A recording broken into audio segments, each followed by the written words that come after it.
ಎಲ್ರಿಗೂ ನಮಸ್ಕಾರ. ಏನಪ್ಪಯ್ಯ deem to be university ಪ್ರಸ್ತುತಪಡಿಸುತ್ತಿರುವಂತಹ ವಿಶೇಷ ನೇರ ಪ್ರಸಾರ ಕಾರ್ಯಕ್ರಮಕ್ಕೆ ತಮಗೆ ಅತ್ಯಂತ ಪ್ರೀತಿಪೂರ್ವಕವಾದಂತಹ ಸ್ವಾಗತವನ್ನು ಬಯಸ್ತಾ ಇದ್ದೇನೆ. ಬಂಧುಗಳೇ, ಸಾಮಾನ್ಯವಾಗಿ ನಾವು ಪ್ರತಿನಿತ್ಯ ದೇವರಿಗೆ ಕೈ ಮುಗಿಯುವಾಗ ಆಯುರಾರೋಗ್ಯ ಭಾಗ್ಯವನ್ನು ಕರುಣಿಸು ಅಂತ ನಾವು ಕೇಳ್ತೇವೆ. ಯಾಕೆಂದರೆ ಆಯುಷ್ಯದ ಜೊತೆಗೆ ಉತ್ತಮ ಆರೋಗ್ಯವನ್ನು ನಾವು ಬಯಸ್ತೇವೆ. ಒಂದು ವೇಳೆ ಎಷ್ಟೇ ಐಶ್ವರ್ಯಗಳು ಸಿರಿ ಸಂಪತ್ತಿದ್ರೂ ಕೂಡ ಆರೋಗ್ಯದಲ್ಲಿ ಏರುಪೇರಾದರೆ ಎಲ್ಲವೂ ಗೌಣವಾಗಿ ಬಿಡುತ್ತವೆ. ಹಾಗಾಗಿ ನಾವು ಸಾಮಾನ್ಯವಾಗಿ ಆರೋಗ್ಯದ ಭಾಗ್ಯವನ್ನು ಪರಮಾತ್ಮನಲ್ಲಿ ಬೇಡಿಕೊಳ್ತೇವೆ. ಈ ಮಾತನ್ನು ನಾನು ಯಾಕೆ ಹೇಳ್ತಾ ಇದ್ದೇನೆ ಅಂದರೆ, ಇವತ್ತಿನ ಈ ಒಂದು ಧಾವಂತದ ಬದುಕಿನಲ್ಲಿ ಭಾಳಷ್ಟು ಆರೋಗ್ಯದ ಏರುಪೇರುಗಳಾಗುವುದನ್ನು ನಾವು ಗಮನಿಸ್ತೇವೆ. ಸಾಮಾನ್ಯವಾಗಿ ಎಲ್ರಿಗೂ ಒಂದೇ ರೀತಿಯಾದಂತಹ ಕಾಯಿಲೆಗಳು ಬರುವುದಿಲ್ಲ. ಬೇರೆ ಬೇರೆ ವ್ಯಕ್ತಿಗಳಲ್ಲಿ ಬೇರೆ ಬೇರೆ ರೀತಿಯಾದಂತಹ ಆರೋಗ್ಯದ ಸಮಸ್ಯೆಗಳು ಬರ್ತವೆ. ಇಂತಹ ಆರೋಗ್ಯದ ಸಮಸ್ಯೆಗಳಾದಾಗ ಅದಕ್ಕೆ ಚಿಕಿತ್ಸೆಗಾಗಿ ನಾವು ದೊಡ್ಡ ದೊಡ್ಡ ಆಸ್ಪತ್ರೆಗಳನ್ನು ಭೇಟಿ ಮಾಡಿ ಅಲ್ಲಿ ಚಿಕಿತ್ಸೆಯನ್ನು ಪಡೆದುಕೊಳ್ಳುವುದು ಸಾಮಾನ್ಯ ಆಗಿದೆ. ಇಂತಹ ಕಾಯಿಲೆಗಳ ಬಗ್ಗೆ ಹೇಳುವಾಗ ಒಂದು ಮಾರಣಾಂತಿಕ ಅಥವಾ ಬಹಳ ಗಂಭೀರವಾದಂತಹ ಪ್ರಭಾವವನ್ನು ಬೀರುವಂತಹ ಒಂದು ಕಾಯಿಲೆಗಳ ಪಟ್ಟಿಯಲ್ಲಿ ಬರುವುದು ಅರ್ಬುದ ಅಂತ ಕನ್ನಡದಲ್ಲಿ ಕರೆಸಿಕೊಳ್ಳುವಂಥ ಕ್ಯಾನ್ಸರ್ ಎನ್ನುವಂತಹ ಸಾಮಾನ್ಯ ಪರಿಭಾಷೆಯಲ್ಲಿ ಕರೆಯಲ್ಪಡುವಂತಹ ಒಂದು ಕಾಯಿಲೆ. ಈ ಕ್ಯಾನ್ಸರ್ ಕಾಯಿಲೆ ಬಂದಾಕ್ಷಣ ಬದುಕಿ ಮುಗಿಯಿತು ಅಂತ ಅಂದುಕೊಳ್ಳುವವರು ಕೂಡ ಇದ್ದಾರೆ. ಆದರೆ ಇವತ್ತಿನ ಕಾಲಘಟ್ಟದಲ್ಲಿ ವೈದ್ಯಕೀಯ ವಿಜ್ಞಾನ ಬಹಳ ಮುಂದುವರಿದಿದ್ದು ಕ್ಯಾನ್ಸರ್ನಂತಹ ಕಾಯಿಲೆಗಳನ್ನು ಕೂಡ ಸಂಪೂರ್ಣವಾಗಿ ಗುಣಪಡಿಸುವುದಕ್ಕೆ ಸಾಧ್ಯ ಎನ್ನುವುದನ್ನು ಸಾಕಷ್ಟು ಸಂದರ್ಭಗಳಲ್ಲಿ ನಿರೂಪಿಸಿಕೊಟ್ಟಿದ್ದಾರೆ. ವಿಶೇಷವಾಗಿ ನಮ್ಮ ಮಂಗಳೂರಿನ ಏನಪ್ಪಯ್ಯ ಕ್ಯಾನ್ಸರ್ ಆಸ್ಪತ್ರೆಯಲ್ಲಿ ಇತ್ತೀಚಿನ ದಿನಗಳಲ್ಲಿ ಬಹಳ ಅದ್ಭುತವಾದಂತಹ ಒಂದು ಚಿಕಿತ್ಸಾ ವಿಭಾಗವನ್ನು ತೆರೆಯಲ್ಪಟ್ಟಿದೆ. ವಿಶೇಷವಾಗಿ ಟಾಟಾ ಎನ್ನುವಂತಹ ಸಂಸ್ಥೆಯ ಸಹಯೋಗದೊಂದಿಗೆ ಅತ್ಯಾಧುನಿಕವಾದಂತಹ ಮತ್ತು ಸುಸಜ್ಜಿತವಾದಂತಹ ಕ್ಯಾನ್ಸರ್ ಚಿಕಿತ್ಸಾ ಘಟಕವನ್ನು ಅಲ್ಲಿ ಸ್ಥಾಪಿಸಲಾಗಿದೆ. ಇದರ ಬಗ್ಗೆ ಮಾಹಿತಿಯನ್ನು ನೀಡುವುದರ ಜೊತೆಗೆ ಸಮಗ್ರವಾದಂತಹ ಕ್ಯಾನ್ಸರ್ ಸಂಬಂಧಿ ವಿಚಾರಗಳನ್ನು ನಿಮಗಾಗಿ ಪ್ರಸ್ತುತಪಡಿಸುವುದಕ್ಕೆ ಇವತ್ತಿನ ಈ ನೇರ ಪ್ರಸಾರ ಕಾರ್ಯಕ್ರಮದಲ್ಲಿ ವಿಶೇಷ ಅತಿಥಿಯಾಗಿ ನಮ್ಮೊಂದಿಗಿದ್ದಾರೆ. ಹೀಗೆ ಏನಪ್ಪಯ್ಯ ಡೀಮ್ಡ್ ವಿಶ್ವವಿದ್ಯಾನಿಲಯದ ಉಪಕುಲಪತಿಗಳಾಗಿರುವಂತಹ ಡಾಕ್ಟರ್ ಎಂ ವಿಜಯಕುಮಾರ್ ಅವರಿದ್ದಾರೆ. ನಮ್ಮ ಸೌಭಾಗ್ಯ ಅವರನ್ನು ನಿಮ್ಮೆಲ್ಲರ ಪರವಾಗಿ ಮತ್ತು ನಮ್ಮ ಟಿವಿಯ ಸಮಸ್ತ ಬಂಧುಗಳ ಪರವಾಗಿ ಅತ್ಯಂತ ಗೌರವಪೂರ್ವಕವಾಗಿ ಕಾರ್ಯಕ್ರಮಕ್ಕೆ ಸ್ವಾಗತಿಸ್ತೇನೆ. ನಮಸ್ಕಾರ ವೀಕ್ಷಕರೇ, ಈ ಒಂದು ಕಾರ್ಯಕ್ರಮದಲ್ಲಿ ತಾವು ಕೂಡ ನೇರವಾಗಿ ಭಾಗಿಗಳಾಗಬಹುದು. ಕ್ಯಾನ್ಸರ್ನ ಸಮಸ್ಯೆ ಇದ್ದರೆ ಅದಕ್ಕೆ ಉತ್ತರವನ್ನು ಕಂಡುಕೊಳ್ಬೋದು. ಜೊತೆಯಲ್ಲಿ ಕ್ಯಾನ್ಸರ್ ಬರದ ಹಾಗೆ ನಾವು ನಮ್ಮನ್ನು ಯಾವ ರೀತಿ ಕಾಪಿಟ್ಟುಕೊಳ್ಬೋದು, ಈ ಬಗ್ಗೆ ಎಲ್ಲ ಮಾಹಿತಿಗಳ ಬಗ್ಗೆ ಅಥವಾ ಸಂದೇಹಗಳ ಬಗ್ಗೆ, ಪ್ರಶ್ನೆಗಳ ಬಗ್ಗೆ ನಿಮಗೆ ಅವಕಾಶವನ್ನು ನೀಡ್ತಾ ಇದ್ದೇವೆ. ಕರೆ ಮಾಡಬೇಕಾದಂತಹ ದೂರವಾಣಿ ಸಂಖ್ಯೆ 62 63 39 40 10. ಇದಕ್ಕೆ ಕರೆ ಮಾಡಿ ನಿಮ್ಮ ಪ್ರಶ್ನೆಗಳನ್ನು ಕೇಳಿ ಅಂತ ಹೇಳುತ್ತಾ ಮತ್ತೊಮ್ಮೆ ನಿಮ್ಮೆಲ್ಲರ ಪರವಾಗಿ ಡಾಕ್ಟರ್ ಎಂ ವಿಜಯಕುಮಾರ್ ಅವರನ್ನು ಗೌರವಪೂರ್ವಕವಾಗಿ ಸ್ವಾಗತಿಸ್ತೇನೆ. ಹೇಳಿ ಸರ್, ಮೊದಲಾಗಿ ಈ ಒಂದು ಅರ್ಬುದ ಕಾಯಿಲೆ ಅಥವಾ ಕ್ಯಾನ್ಸರ್ ಕಾಯಿಲೆಗೆ ವಿಶೇಷವಾದಂತಹ ಚಿಕಿತ್ಸಾ ಘಟಕ ನಮ್ಮ ಮಂಗಳೂರಿನ ಏನಪ್ಪಯ್ಯದಲ್ಲಿ ಆರಂಭ ಆಗಿದೆ. ಇದರ ಬಗ್ಗೆ ಮಾಹಿತಿ. ಎಲ್ಲರಿಗೂ ನಮಸ್ಕಾರ. ಇಲ್ಲಿ ನಾನು ಕರೆದಿದ್ದಕ್ಕೆ ಧನ್ಯವಾದ ಹೇಳ್ತಾ ಇದ್ದೀನಿ. ಅಲ್ಲಿ ಏನಪ್ಪಯ್ಯ ಡೀಮ್ ಟು ಬಿ ಯೂನಿವರ್ಸಿಟಿ ಅಂತ ನಮ್ಮ ವಿಶ್ವವಿದ್ಯಾಲಯದಲ್ಲಿ ಮೆಡಿಕಲ್ ಕಾಲೇಜ್ ಆಸ್ಪತ್ರೆ 30 ವರ್ಷ ಕಾಲ ಅಂತ ನಡೀತಾ ಇದೆ. ಅಲ್ಲಿ ನಾವು 5-6 ವರ್ಷ ಮುಂಚೆ ನಾನು ಇಲ್ಲಿ ಬಂದ ಮೇಲೆ, ನಾನು ಕಿದ್ವಾಯಿ ಕ್ಯಾನ್ಸರ್ ಸಂಸ್ಥೆ ಡೈರೆಕ್ಟರ್ ಆಗಿದ್ದು, ಕ್ಯಾನ್ಸರ್ ಸ್ಪೆಷಲಿಸ್ಟ್ ಆಗಿದ್ದು ಇಲ್ಲಿ ಬಂದೆ. ಇಲ್ಲಿ ಬಂದ ಮೇಲೆ ಇಲ್ಲಿನೂ ಅದೇ ಥರ ಒಂದು ಆಸ್ಪತ್ರೆಯನ್ನು ನಿರ್ಮಾಣ ಮಾಡಬೇಕು ಅಂತ ಆಸೆ ಇತ್ತು.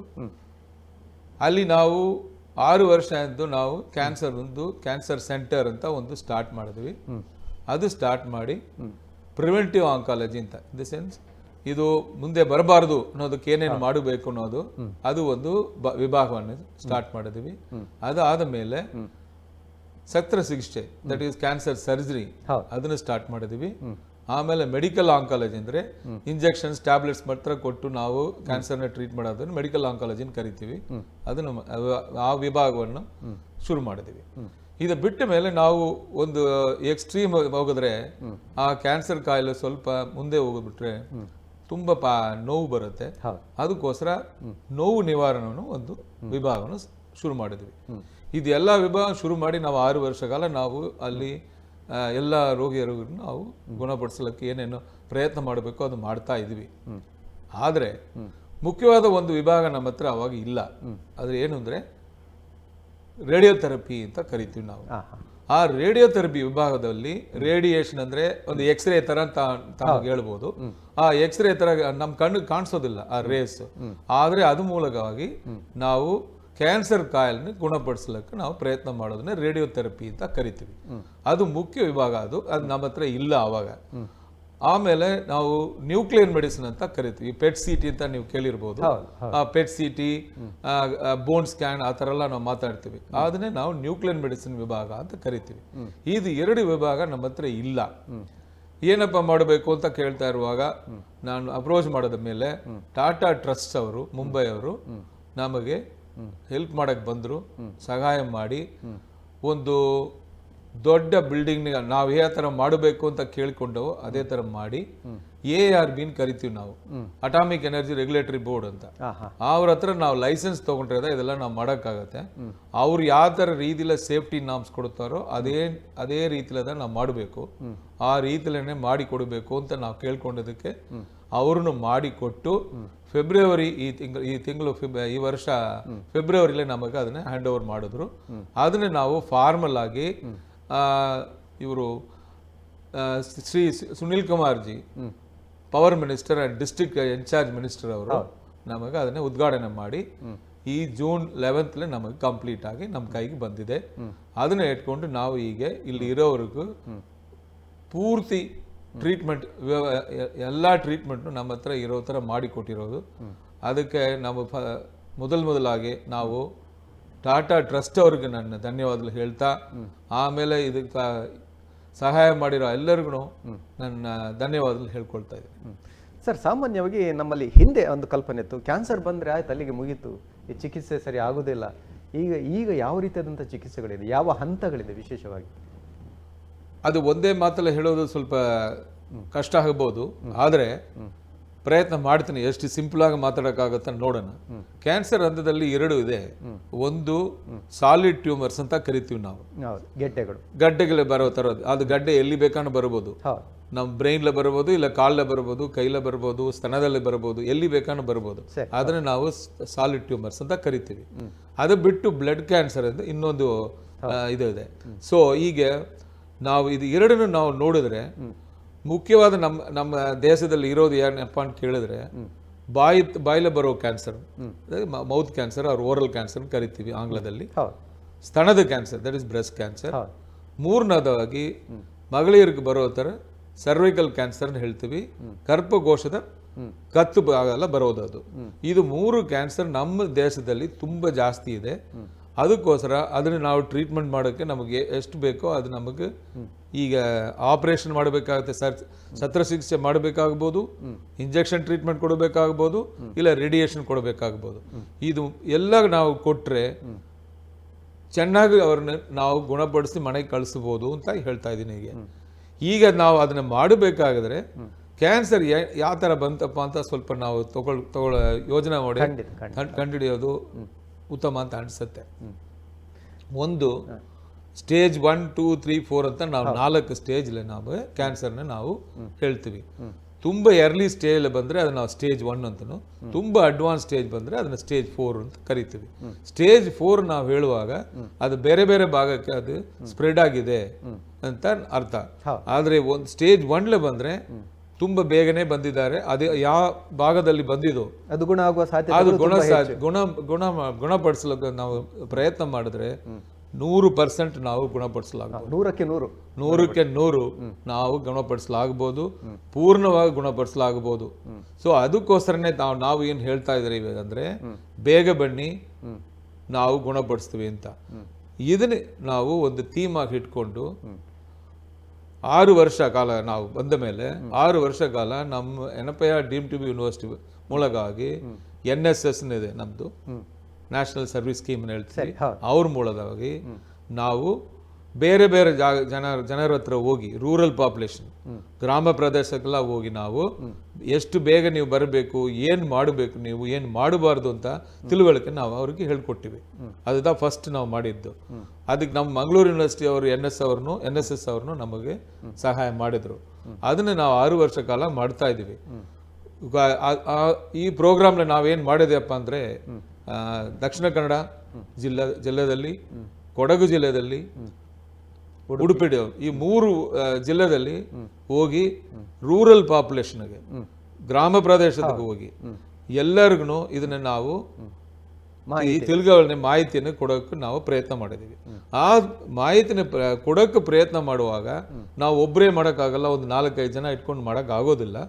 ಅದಕ್ಕೋಸ್ಕರ ನಾವು NSS ವಾಲಂಟಿಯರ್ಸ್ನ ಇಟ್ಕೊಂಡು ಮಾಡಿದ್ವಿ. 13,000 NSS ವಾಲಂಟಿಯರ್ಸ್ ನಾವು ಟ್ರೈನ್ ಮಾಡಿ ಅವ್ರ ಮೂಲವಾಗಿ ಹೋಗಿ ನಾವು ಇದನ್ನು ಮಾಡಿದ್ವಿ. ಇದು ನಾವು ಫಸ್ಟ್ ನಾವು ಮಾಡಿದ್ದು.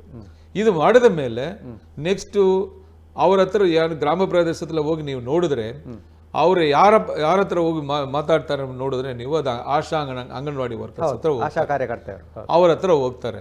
ಸೊ ನಾವು ಉಡುಪಿ ಜಿಲ್ಲೆಯಲ್ಲಿ ಅವಾಗ ಡಾಕ್ಟರ್ ವಿಶಾಲ್ ಅಂತ ಅವರು DC ಇದ್ರು, ಅವ್ರು ತುಂಬಾ ಸಹಾಯ ಮಾಡಿದ್ರು. ಅವ್ರು ನಡೆಸ್ಕೋಬೇಕು ನಾನೀಗ. ಅವರು ಹೆಲ್ಪ್ ಮಾಡಿ ನಮಗೆ ಈ ಆಶಾ ಅಂಗನವಾಡಿ ವರ್ಕರ್ಸ್ 2,000 ಆಶಾ ಅಂಗನವಾಡಿ ವರ್ಕರ್ಸ್ಗೆ ನಾವು ಟ್ರೈನಿಂಗ್ ಮಾಡಿ ಇದೇ ತಿಳುವಳಿಕೆನ ಅವ್ರಿಗೂ ರೂರಲ್ ಇರೋ ಎಲ್ಲ ಜನರಿಗೂ ಹೇಳಬೇಕಾದ ಮಾತ್ರ ಅಲ್ಲ, ನೀವು ಹೋಗಿ ಅವ್ರನ್ನ ನೋಡಿ ಬೇಗನೆ ಕಂಡುಹಿಡಿಯೋಕೆ ಏನು ಮಾಡಬೇಕು ಅದನ್ನು ನಾವು ಅವ್ರಿಗೆ ಮಾಡಿ ಹೇಳಿಕೊಟ್ಟಿವಿ. ಆಶಾ ಅಂಗನವಾಡಿ ವರ್ಕರ್ಸ್ಗೆ ಬೇಗ ಹೋಗಿ ಬೇಗನೆ ಅದನ್ನೇ ಕಂಡುಹಿಡಿಯೋಕೆ ಏನೇನು ಪ್ರಯತ್ನ ಮಾಡಬೇಕು ಅದನ್ನು ನಾವು ಅವ್ರಿಗೆ ಹೇಳ್ಕೊಟ್ಟಿವಿ. ಇದು ಹೇಳಿಕೊಟ್ಟ ಮೇಲೆ ಮೂರನೇದಾಗಿ ಏನು ಮಾಡಿದ್ವಿ ಅಂದರೆ ಎಲ್ಲರಿಗೂ ಹೋಗಿ ಹೇಳ್ಕೊಡೋದು, ಒಬ್ರೊಬ್ರು ಒಂದೊಂದು ಮಾಹಿತಿ ಹೇಳ್ತಾರೆ. ಸೊ ಆ ಮಾಹಿತಿಯನ್ನು ಎಲ್ಲ ಸೇರಿಸಿ ಒಂದು IEC ಮೆಟೀರಿಯಲ್ ಅಂತ ಇನ್ ದ ಸೆನ್ಸ್ ಒಂದು ಬುಕ್ಲೆಟ್ ಥರ ಮಾಡಿ ಆಮೇಲೆ ಒಂದು CD ಮಾಡಿ ಅದನ್ನು ನಾವು 7 ಭಾಷೆಯಲ್ಲಿ ನಾವು ಮಾಡಿದ್ವಿ. ಅಂದರೆ ಕನ್ನಡ, ಆಂಗ್ಲ, ಹಿಂದಿ, ಕೊಂಕಣಿ, ತುಳು, ಬ್ಯಾರಿ, ಮಲಯಾಳ, ಈ 7 ಭಾಷೆದಲ್ಲಿ ನಾವು ಅದನ್ನ ಡಬ್ ಮಾಡಿ ಅವ್ರಿಗೆ ಹೋಗಿ ಅವ್ರಿಗೆ ಏನು ಭಾಷೆಲ್ಲ ಬೇಕೋ ಅದನ್ನ ಅವ್ರು ಕೇಳ್ಕೊಂಡು ಮಾಡೋ ಥರ ರೀತಿಯಲ್ಲಿ ಮಾಡಿದ್ವಿ. ಇದು ಮಾಡಿದ ಮೇಲೆ ಇದೆಲ್ಲ ನಾವು ಮಾಡ್ತಾ ಇರೋದು ಎಷ್ಟು ಮಟ್ಟಿಗೆ ಅವ್ರಿಗೆ ಉಪಯೋಗ ಆಗುತ್ತೆ ಇಲ್ವೋ ಅಂತ ನಮಗೆ ಗೊತ್ತಿಲ್ಲ. ಸೊ ಅದಕ್ಕೋಸ್ಕರ ನಾವು ಟಾಟಾ ಟ್ರಸ್ಟ್ ಅವ್ರನ್ನ ನಾನು ಅಪ್ರೋಚ್ ಮಾಡಿ ಇದೆಲ್ಲ ನಾವು ಮಾಡ್ತಾ ಇದ್ದೀವಿ, ಅದು ಎಷ್ಟು ಮಟ್ಟಿಗೆ ಉಪಯೋಗ ಆಗುತ್ತೆ ಗೊತ್ತಿಲ್ಲ, ಅದನ್ನ ನಾವು ಅನಲೈಸ್ ಮಾಡಬೇಕು ಅಂತ ನಾವು ಒಂದು ಪ್ರಾಜೆಕ್ಟ್ ಕೊಟ್ಟೆ. ಆವಾಗದ ಫಸ್ಟ್ ನಾನು ಟಾಟಾ ಟ್ರಸ್ಟ್ ಮುಂದೆ ಹೋಗಿತ್ತು. ಅವ್ರು ಬಂದು ಇಲ್ಲಿ ನಮಗೆ ಸಹಾಯ ಮಾಡಿ ನಾವು ಮಾಡ್ತಾ ಇರೋದು ಎಲ್ಲ ಸರಿ ಇದೆ ಇಲ್ವಾ, ನಾವು ಮಾಡ್ತಾ ಇರೋದು ಗ್ರಾಮ ಪ್ರದೇಶ ಹೋಗಿ ಸೇರ್ತಾ ಇದ್ದ ಇಲ್ವಾ ಅನ್ನೋದನ್ನ ಇಂಪ್ಯಾಕ್ಟ್ ಅನಾಲಿಸಿಸ್ ಮಾಡಿದ್ವಿ. ಅದನ್ನ ನಾವು ನ್ಯಾಷನಲ್ ಲೆವೆಲ್, ದೇಶದ ಲೆವೆಲ್ ನಾವು ಅದನ್ನ ವರ್ಕ್ಶಾಪ್ ಮಾಡಿದ್ವಿ. ಇದುದ ನಾವು ಫಸ್ಟ್ ನಾವು ಮಾಡಿದ್ದು ಇಲ್ಲಿ ಬಂದ ಮೇಲೆ. ಇದು ಬಂದ ಮೇಲೆ government of Karnataka, that is ನಮ್ಮ ರಾಜ್ಯ ಸರ್ಕಾರ, ಅದನ್ನ ನಾವು ಮಾಡ್ತಾ ಇರೋದನ್ನ ನೋಡಿ ನಮಗೆ ಒಳ್ಳೆ ಹೆಸರು ಬಂದಿದೆ ಅಂತ ಅವರೇ ಹೇಳಿ ನಮಗೆ ಅದನ್ನ ಅವಾರ್ಡ್ ಮಾಡಿದ್ರು. NSS ಬೆಸ್ಟ್ ಯೂನಿಟ್ ಅವಾರ್ಡ್ ಅಂತ ಫಸ್ಟ್ ಮಾಡಿದ್ರು. ಅದು ಮಾಡಿದ ಮೇಲೆ ಅವ್ರು ಕೇಳ್ಕೊಂಡ್ರು ನಮ್ಮನ್ನ, ಗೌರ್ಮೆಂಟ್ ಆಫ್ ಕರ್ನಾಟಕ ಕೇಳಿದ್ರು ನಮ್ಮನ್ನ, ನೀವು ಒಂದೇ 3 ಜಿಲ್ಲೆಗೆ ಮಾಡ್ತಾ ಇದ್ದೀರಿ, ಇಡೀ ರಾಜ್ಯಕ್ಕೆ ಮಾಡೋಕ್ಕಾಗುತ್ತಾ ಅಂತ ಕೇಳ್ಕೊಂಡ್ರು. ಈ ಇಡೀ ರಾಜ್ಯಕ್ಕೆ ಮಾಡಬೇಕು ಹಾಗಾದ್ರೆ ಎಷ್ಟಪ್ಪ ಮಾಡಬೇಕು ನಾನು ಕೇಳಿದೆ. 4 ಲಕ್ಷ ವಾಲಂಟಿಯರ್ಸ್ಗೆ ವಿದ್ಯಾರ್ಥಿಗಳಿಗೆ ನಾವು ಮಾಡಬೇಕು ಅಂತ ಹೇಳಿದ್ರು. 4 ಲಕ್ಷ ಮಾಡಕ್ಕೆ ಹೋದ್ರೆ 3 ವರ್ಷಕ್ಕೆ ಒಂದ್ಸಲ 4 ಲಕ್ಷ ಬರ್ತಾನೆ ಇರ್ತಾರೆ, ಅದು ಅಷ್ಟು ಪ್ರಯೋಜನ ಆಗೋದಿಲ್ಲ.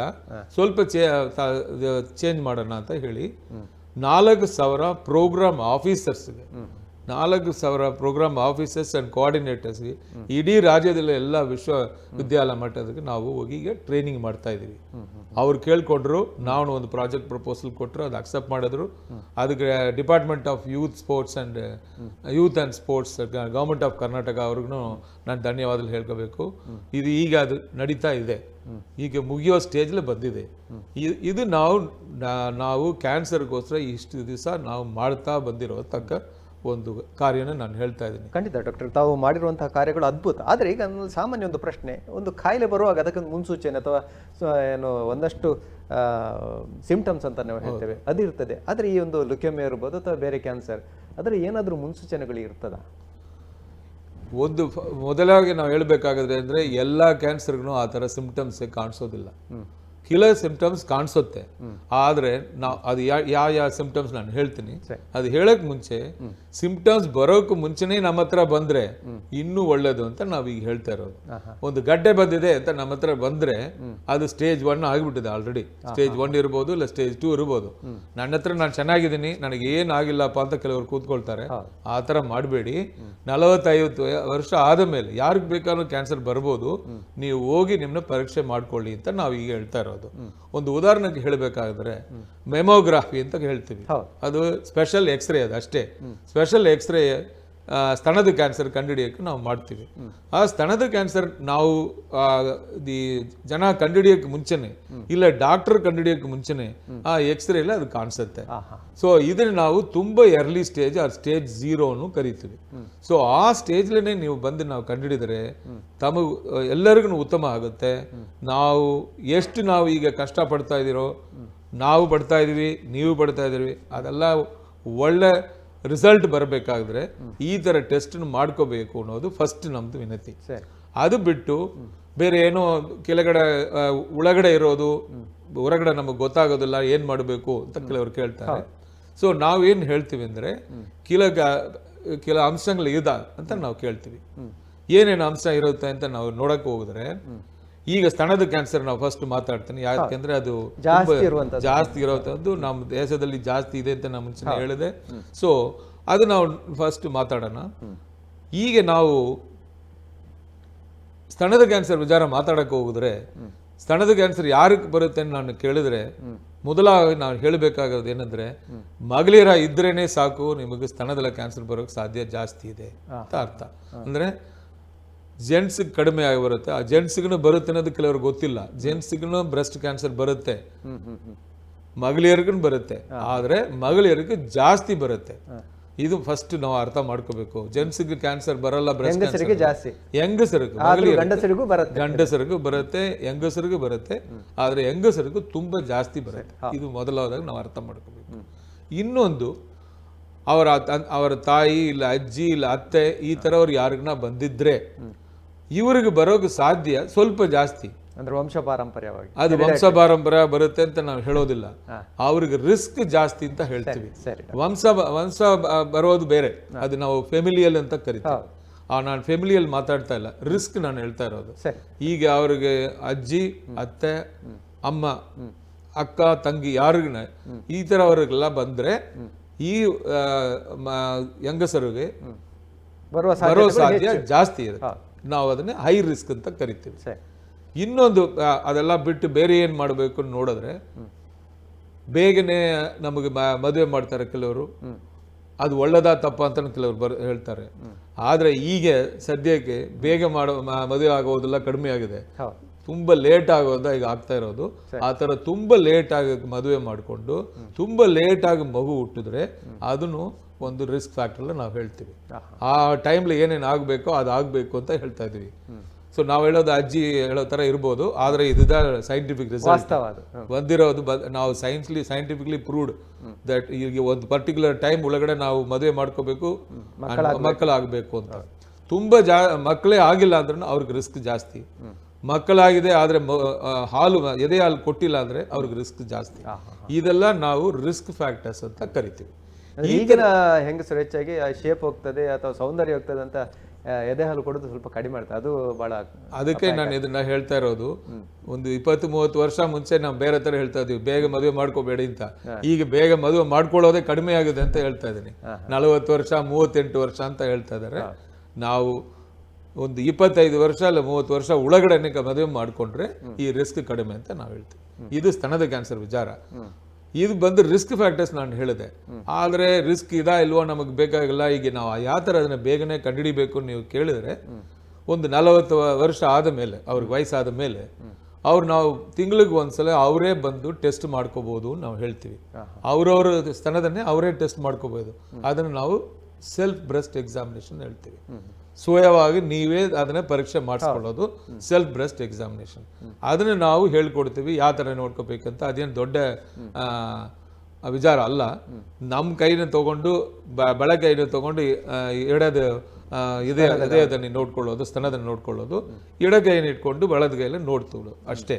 ಅದು ನೋಡಿ ಗಡ್ಡೆ ಇದಾ ಇಲ್ವಾ ಅನ್ನೋದು ನಾವು ಗಡ್ಡೆ ಇದಾ, ಗಟ್ಟಿಗೈನ ಇದಾ, ಬೇರೆ ಏನೋ ಇದಾ ಅಂತ ನಮ್ಮ ಕೈಗೆ ಸಿಕ್ಕುತ್ತಾ ಅನ್ನೋದು ಸೆಲ್ಫ್ ಬ್ರೆಸ್ಟ್ ಎಕ್ಸಾಮಿನೇಷನ್. ಅದು ನಾವು ತಿಂಗಳಿಗೆ ಒಂದ್ಸಲ ಮಾಡ್ಕೊಳ್ಳಿ ಅಂತ ಹೇಳ್ತೀವಿ. ಅದಾದ ಮೇಲೆ ವರ್ಷಕ್ಕೆ ಒಂದ್ಸಲ ಡಾಕ್ಟ್ರು ಇಲ್ಲ ಟ್ರೈನ್ಡ್ ನರ್ಸ್ ಹೇಳ್ತೀವಿ, ಹೆಲ್ತ್ ಕೇರ್ ವರ್ಕರ್ ಯಾರ್ಯಾರಿಗೂ ನಾವು ಟ್ರೈನಿಂಗ್ ಕೊಡ್ತೀವಿ. ಅವ್ರ ಹತ್ರ ಹೋಗ್ಬಿಟ್ಟು ನೀವು ವರ್ಷಕ್ಕೆ ಒಂದೊಮ್ಮೆ ನೀವು ಹೋಗಿ ಇದೇ ತರ ಟೆಸ್ಟ್ ಮಾಡ್ಕೋಬೇಕು ಅಂತ ನಾವು ಕೇಳ್ಕೊಳ್ತೀವಿ. ಇದು physical examination by the trained personal. ಮೂರನೇದು ಮೆಮೊಗ್ರಫಿ ಬಂದು ನಾನು ಹೇಳೋ ಥರ ಅದು ಒಂದು ಸ್ಪೆಷಲ್ ಎಕ್ಸ್ರೇ ಅಷ್ಟೇ. ಆ ಸ್ಪೆಷಲ್ ಎಕ್ಸ್ರೇನ ನಾವು ಮಾಡ್ಕೋಬೋದು. ಅದು ಒಂದು ವರ್ಷಕ್ಕೆ ಒಂದ್ಸಲ ಮಾಡಿದ್ರೆ ಸಾಕು. ಒಂದು 2-3 ಸತಿ ಅದೇ ನಾರ್ಮಲ್ ಬಂದರೆ ಈಗ ನಾವು 3 ವರ್ಷಕ್ಕೆ ಒಂದ್ಸಲ ಇಲ್ಲ 5 ವರ್ಷಕ್ಕೆ ಒಂದ್ಸಲ ಮಾಡಿದ್ರೇನು ಸಾಕು ಅಂತ ಹೇಳ್ತಾ ಇದ್ದೀವಿ. ಇದೆಲ್ಲ ಮಾಡಿದ್ರೆ ಬೇಗನೆ ಕಂಡುಹಿಡಿಬೋದು. ಇದು ಬಂದು ಯಾವ ಥರ ಬೇಗ ಕಂಡುಹಿಡಿಬೇಕು ಏನೇನಿದೆ ಅಂತ ಹೇಳೋಕ್ಕೆ. ಆದರೆ ಸ್ತನದಲ್ಲಿ ಗಡ್ಡೆ ಏನು ಬಂದರೆ ನಿಮಗೆ ಕ್ಯಾನ್ಸರ್ ಇರುತ್ತೋ ಅಂತ ಒಂದು ನಿಮಗೆ ಸಂಶಯ ಬರುತ್ತೆ ಅಂತ ಹೇಳಿದ್ರೆ ಗಡ್ಡೆ ಇರಬೇಕು. ಆ ಗಡ್ಡೆ ಪೇನ್ಫುಲ್ ಆಗಿ ನೋವಿರಬೇಕು ಏನಿಲ್ಲ. ತುಂಬಾ ಜನ ಅಲ್ಲಿ ಗಡ್ಡೆ ನೋವು ಇಲ್ಲ ಅಂತ ಹೇಳಿ ನಾವು ಗಡ್ಡೆ ಇದೆ ಆದರೆ ನೋವಿಲ್ಲ ಅಂತ ಬಿಟ್ಬಿಟ್ಟೆ ಅಂತ ಹೇಳ್ತಾರೆ. ಗಡ್ಡೆ ಪೇನ್ಲೆಸ್ ಅಂದರೆ ಗಡ್ಡೆ ಪೇನ್ ನೋವು ಇರಬೇಕು ಅಂತ ಏನಿಲ್ಲ. ನೋವಿಲ್ಲದ ಗಡ್ಡೆ ಬಂದ್ರೆ ನಮಗೆ ತುಂಬಾ ಒರಿ ಬರುತ್ತೆ. ನಮ್ಮ ಸಂಶಯ ಜಾಸ್ತಿ ಆಗುತ್ತೆ. ಪೇನ್ಲೆಸ್ ಸ್ವೆಲ್ಲಿಂಗ್ ಬಂದ ತಕ್ಷಣ ನಮಗೆ ಒರಿ ಬರುತ್ತೆ. ಸೊ ಲಂಪ್ ಆರ್ ಗಡ್ಡೆ ಇದ್ರೆ ನೋವಿರ್ಬೋದು, ನೋವು ಇಲ್ಲದಿರ್ಬೋದು, ನಾವು ಅದನ್ನ ತಿಳ್ಕೋಬೇಕು. ಗಡ್ಡೆ ಬಂದ ತಕ್ಷಣ ಡಾಕ್ಟರ್ ಹತ್ರ ಹೋಗೋದು ಒಳ್ಳೇದು. ನೆಕ್ಸ್ಟ್ ಗಡ್ಡೆ ಇಲ್ಲಪ್ಪ ಅಂದ್ರೆ ಇದಿಲ್ಲ ಅಂದ್ರೆ ನಿಪ್ಪಲ್ ಡಿಸ್ಚಾರ್ಜ್ ಹೇಳ್ತೀವಿ. ಕಪ್ಪಗ ಬರ್ಬೋದು, ಇಲ್ಲ ಆಕ್ಚುಯಲ್ ಬ್ಲಡ್ಡೇ ಬರ್ಬೋದು, ರಕ್ತ ಕಸಿವು ಅಂತ ಹೇಳ್ತೀವಿ ನಾವು. ಸೊ ಆ ರೆಡ್ ಕಲರ್ ಬಂದ್ರೇನು ಇಲ್ಲ ಕಪ್ಪು ಕಲರ್ ಬಂದ್ರೇನು ಅದು ಅಬ್ನಾರ್ಮಲ್ ಡಿಸ್ಚಾರ್ಜ್ ಅಂತ ನಾವು ಕರಿತೀವಿ. ಸೊ ಅಬ್ನಾರ್ಮಲ್ ಡಿಸ್ಚಾರ್ಜ್ ಬಂದ ತಕ್ಷಣ ಅದನ್ನ ಟೆಸ್ಟ್ ಮಾಡೋಕ್ಕೆ ಡಾಕ್ಟರ್ ಹತ್ರ ಹೋಗ್ಬೇಕು. ಅದು ಬಿಟ್ಟು ಇನ್ನೂ ಸ್ವಲ್ಪ ಅಡ್ವಾನ್ಸ್ಡ್ ಆಗಿ ಹೋಗಿದ್ರೆ ನೀವು ಹೋಗೋದು ಬಿಟ್ರೇನು ಒಂದೇ ಥರ ಅವ್ರು ಯಾರು ಬೇಕಾನೋ ಅದನ್ನ ಡಯಾಗ್ನೋಸ್ ಮಾಡ್ತಾರೆ. ದೊಡ್ಡದಾಗಿ ಇದು ಆಗಿ ಒಡಿದು ಹೊರಗಡೆ ರಕ್ತ ಬರೋದು ಇಲ್ಲ ಸ್ಮೆಲ್ ಬರೋದೆಲ್ಲ ಬಂದರೆ ತುಂಬ ಅಡ್ವಾನ್ಸ್. ನಾನು ಈಗ ಹೇಳ್ತಾ ಇರೋದೆಲ್ಲ ಬೇಗ ಬರೋಕೆ ಏನೇನು ಸಿಂಪ್ಟಮ್ಸ್ ಇದೆ ಅಂತ ಹೇಳ್ತಾ ಇದ್ದೀನಿ. ಇದು ಸ್ತನದ ಕ್ಯಾನ್ಸರ್ ಜನ ಮಾತಾಡಿದೆ. ಅದೇ ಥರ ಬೇರೆ ಕಾಯಿಲೆ ಹೋಗಿದ್ರೆ ಯಾವ ಜಾಗದಲ್ಲಿ ಯಾವ ದ್ವಾರದಲ್ಲಿ ಬ್ಲಡ್ ಬಂದ್ರೇನು ಅಬ್ನಾರ್ಮಲ್ ಆಗಿ ಬ್ಲಡ್ ಬಂದ್ರೇನು ಡಾಕ್ಟರ್ ಹತ್ರ ಹೋಗ್ಬೇಕು. ಏನಪ್ಪ ನಾನು ಆ ಥರ ಮಾತಾಡ್ತೀನಿ ಅಂದರೆ ನಾವು ಈಗ ಒಂದ ಮಾಡೋ ಜಾಗಲ್ಲ ಅಂದ್ರೆ ಒಂದ ಬರುವಾಗ ಯೂರಿನ್ ಪಾಸ್ ಮಾಡುವಾಗ ಅಲ್ಲಿಂದ ಅದೆಲ್ಲ ಬ್ಲಡ್ ಮಿಕ್ಸ್ಡ್ ಬಂದ ತಕ್ಷಣನೇ ನಿಮಗೆ ಒರಿ ಆಗಬೇಕು. ಅದೇ ಥರ ಮೋಷನ್ ಹೋಗುವಾಗ ಆವಾಗನು ಬ್ಲಡ್ ಮಿಕ್ಸ್ ಆಗಿದ್ರೂ ಉರಿ ಆಗಬೇಕು. ಕೆಮ್ಮು ಬರುತ್ತೆ, ಕೆಲವರಿಗೆ ಕೆಮ್ಮು ಬಂದು ನಮಗೆ ಇದು ಬರುತ್ತೆ, ಕಬ ಬರುತ್ತೆ. ಆ ಕಬದಲ್ಲಿ ರಕ್ತ ಬಂದ್ರೇನು ನಾವು ಉರಿಯಾಗಿ ಡಾಕ್ಟರ್ ಹತ್ರ ಹೋಗ್ಬೇಕು. ಸೊ ಯಾವ ದ್ವಾರದಲ್ಲಿ ರಕ್ತ ಬಂದ್ರೇನು ಇಮಿಡಿಯೇಟ್ ಆಗಿ ಡಾಕ್ಟರ್ ಹತ್ರ ಹೋಗ್ಬೇಕು. ನಾನು ಇದೆಲ್ಲ ಹೇಳ್ತಾ ಇರುವಾಗ ನೀವು ರಕ್ತ ತೆಗೆದ ತಕ್ಷಣ ಎಲ್ಲ ಕ್ಯಾನ್ಸರ್ ಅಂತ ಕೇಳ್ತಾ ಇದ್ರೆ ಡಾಕ್ಟರ್ ಏನು ಹೇಳಿದ್ರೆ ಇಲ್ಲ. ಆದರೆ ಅದು ಬಂದ ಮೇಲೂ ನಮಗೆ ನೋವಿಲ್ಲ, ಬೇರೆ ಏನು ಕಾಯಿಲೆ ಇಲ್ಲ, ಜ್ವರ ಇಲ್ಲ, ಈಗ ಚೆನ್ನಾಗಿದ್ದೀನಿ ಅಂತ ಹೇಳ್ಕೊಂಡು ನೀವು ಅದನ್ನ ಪೋಸ್ಟ್ಪೋನ್ ಮಾಡಬೇಡಿ.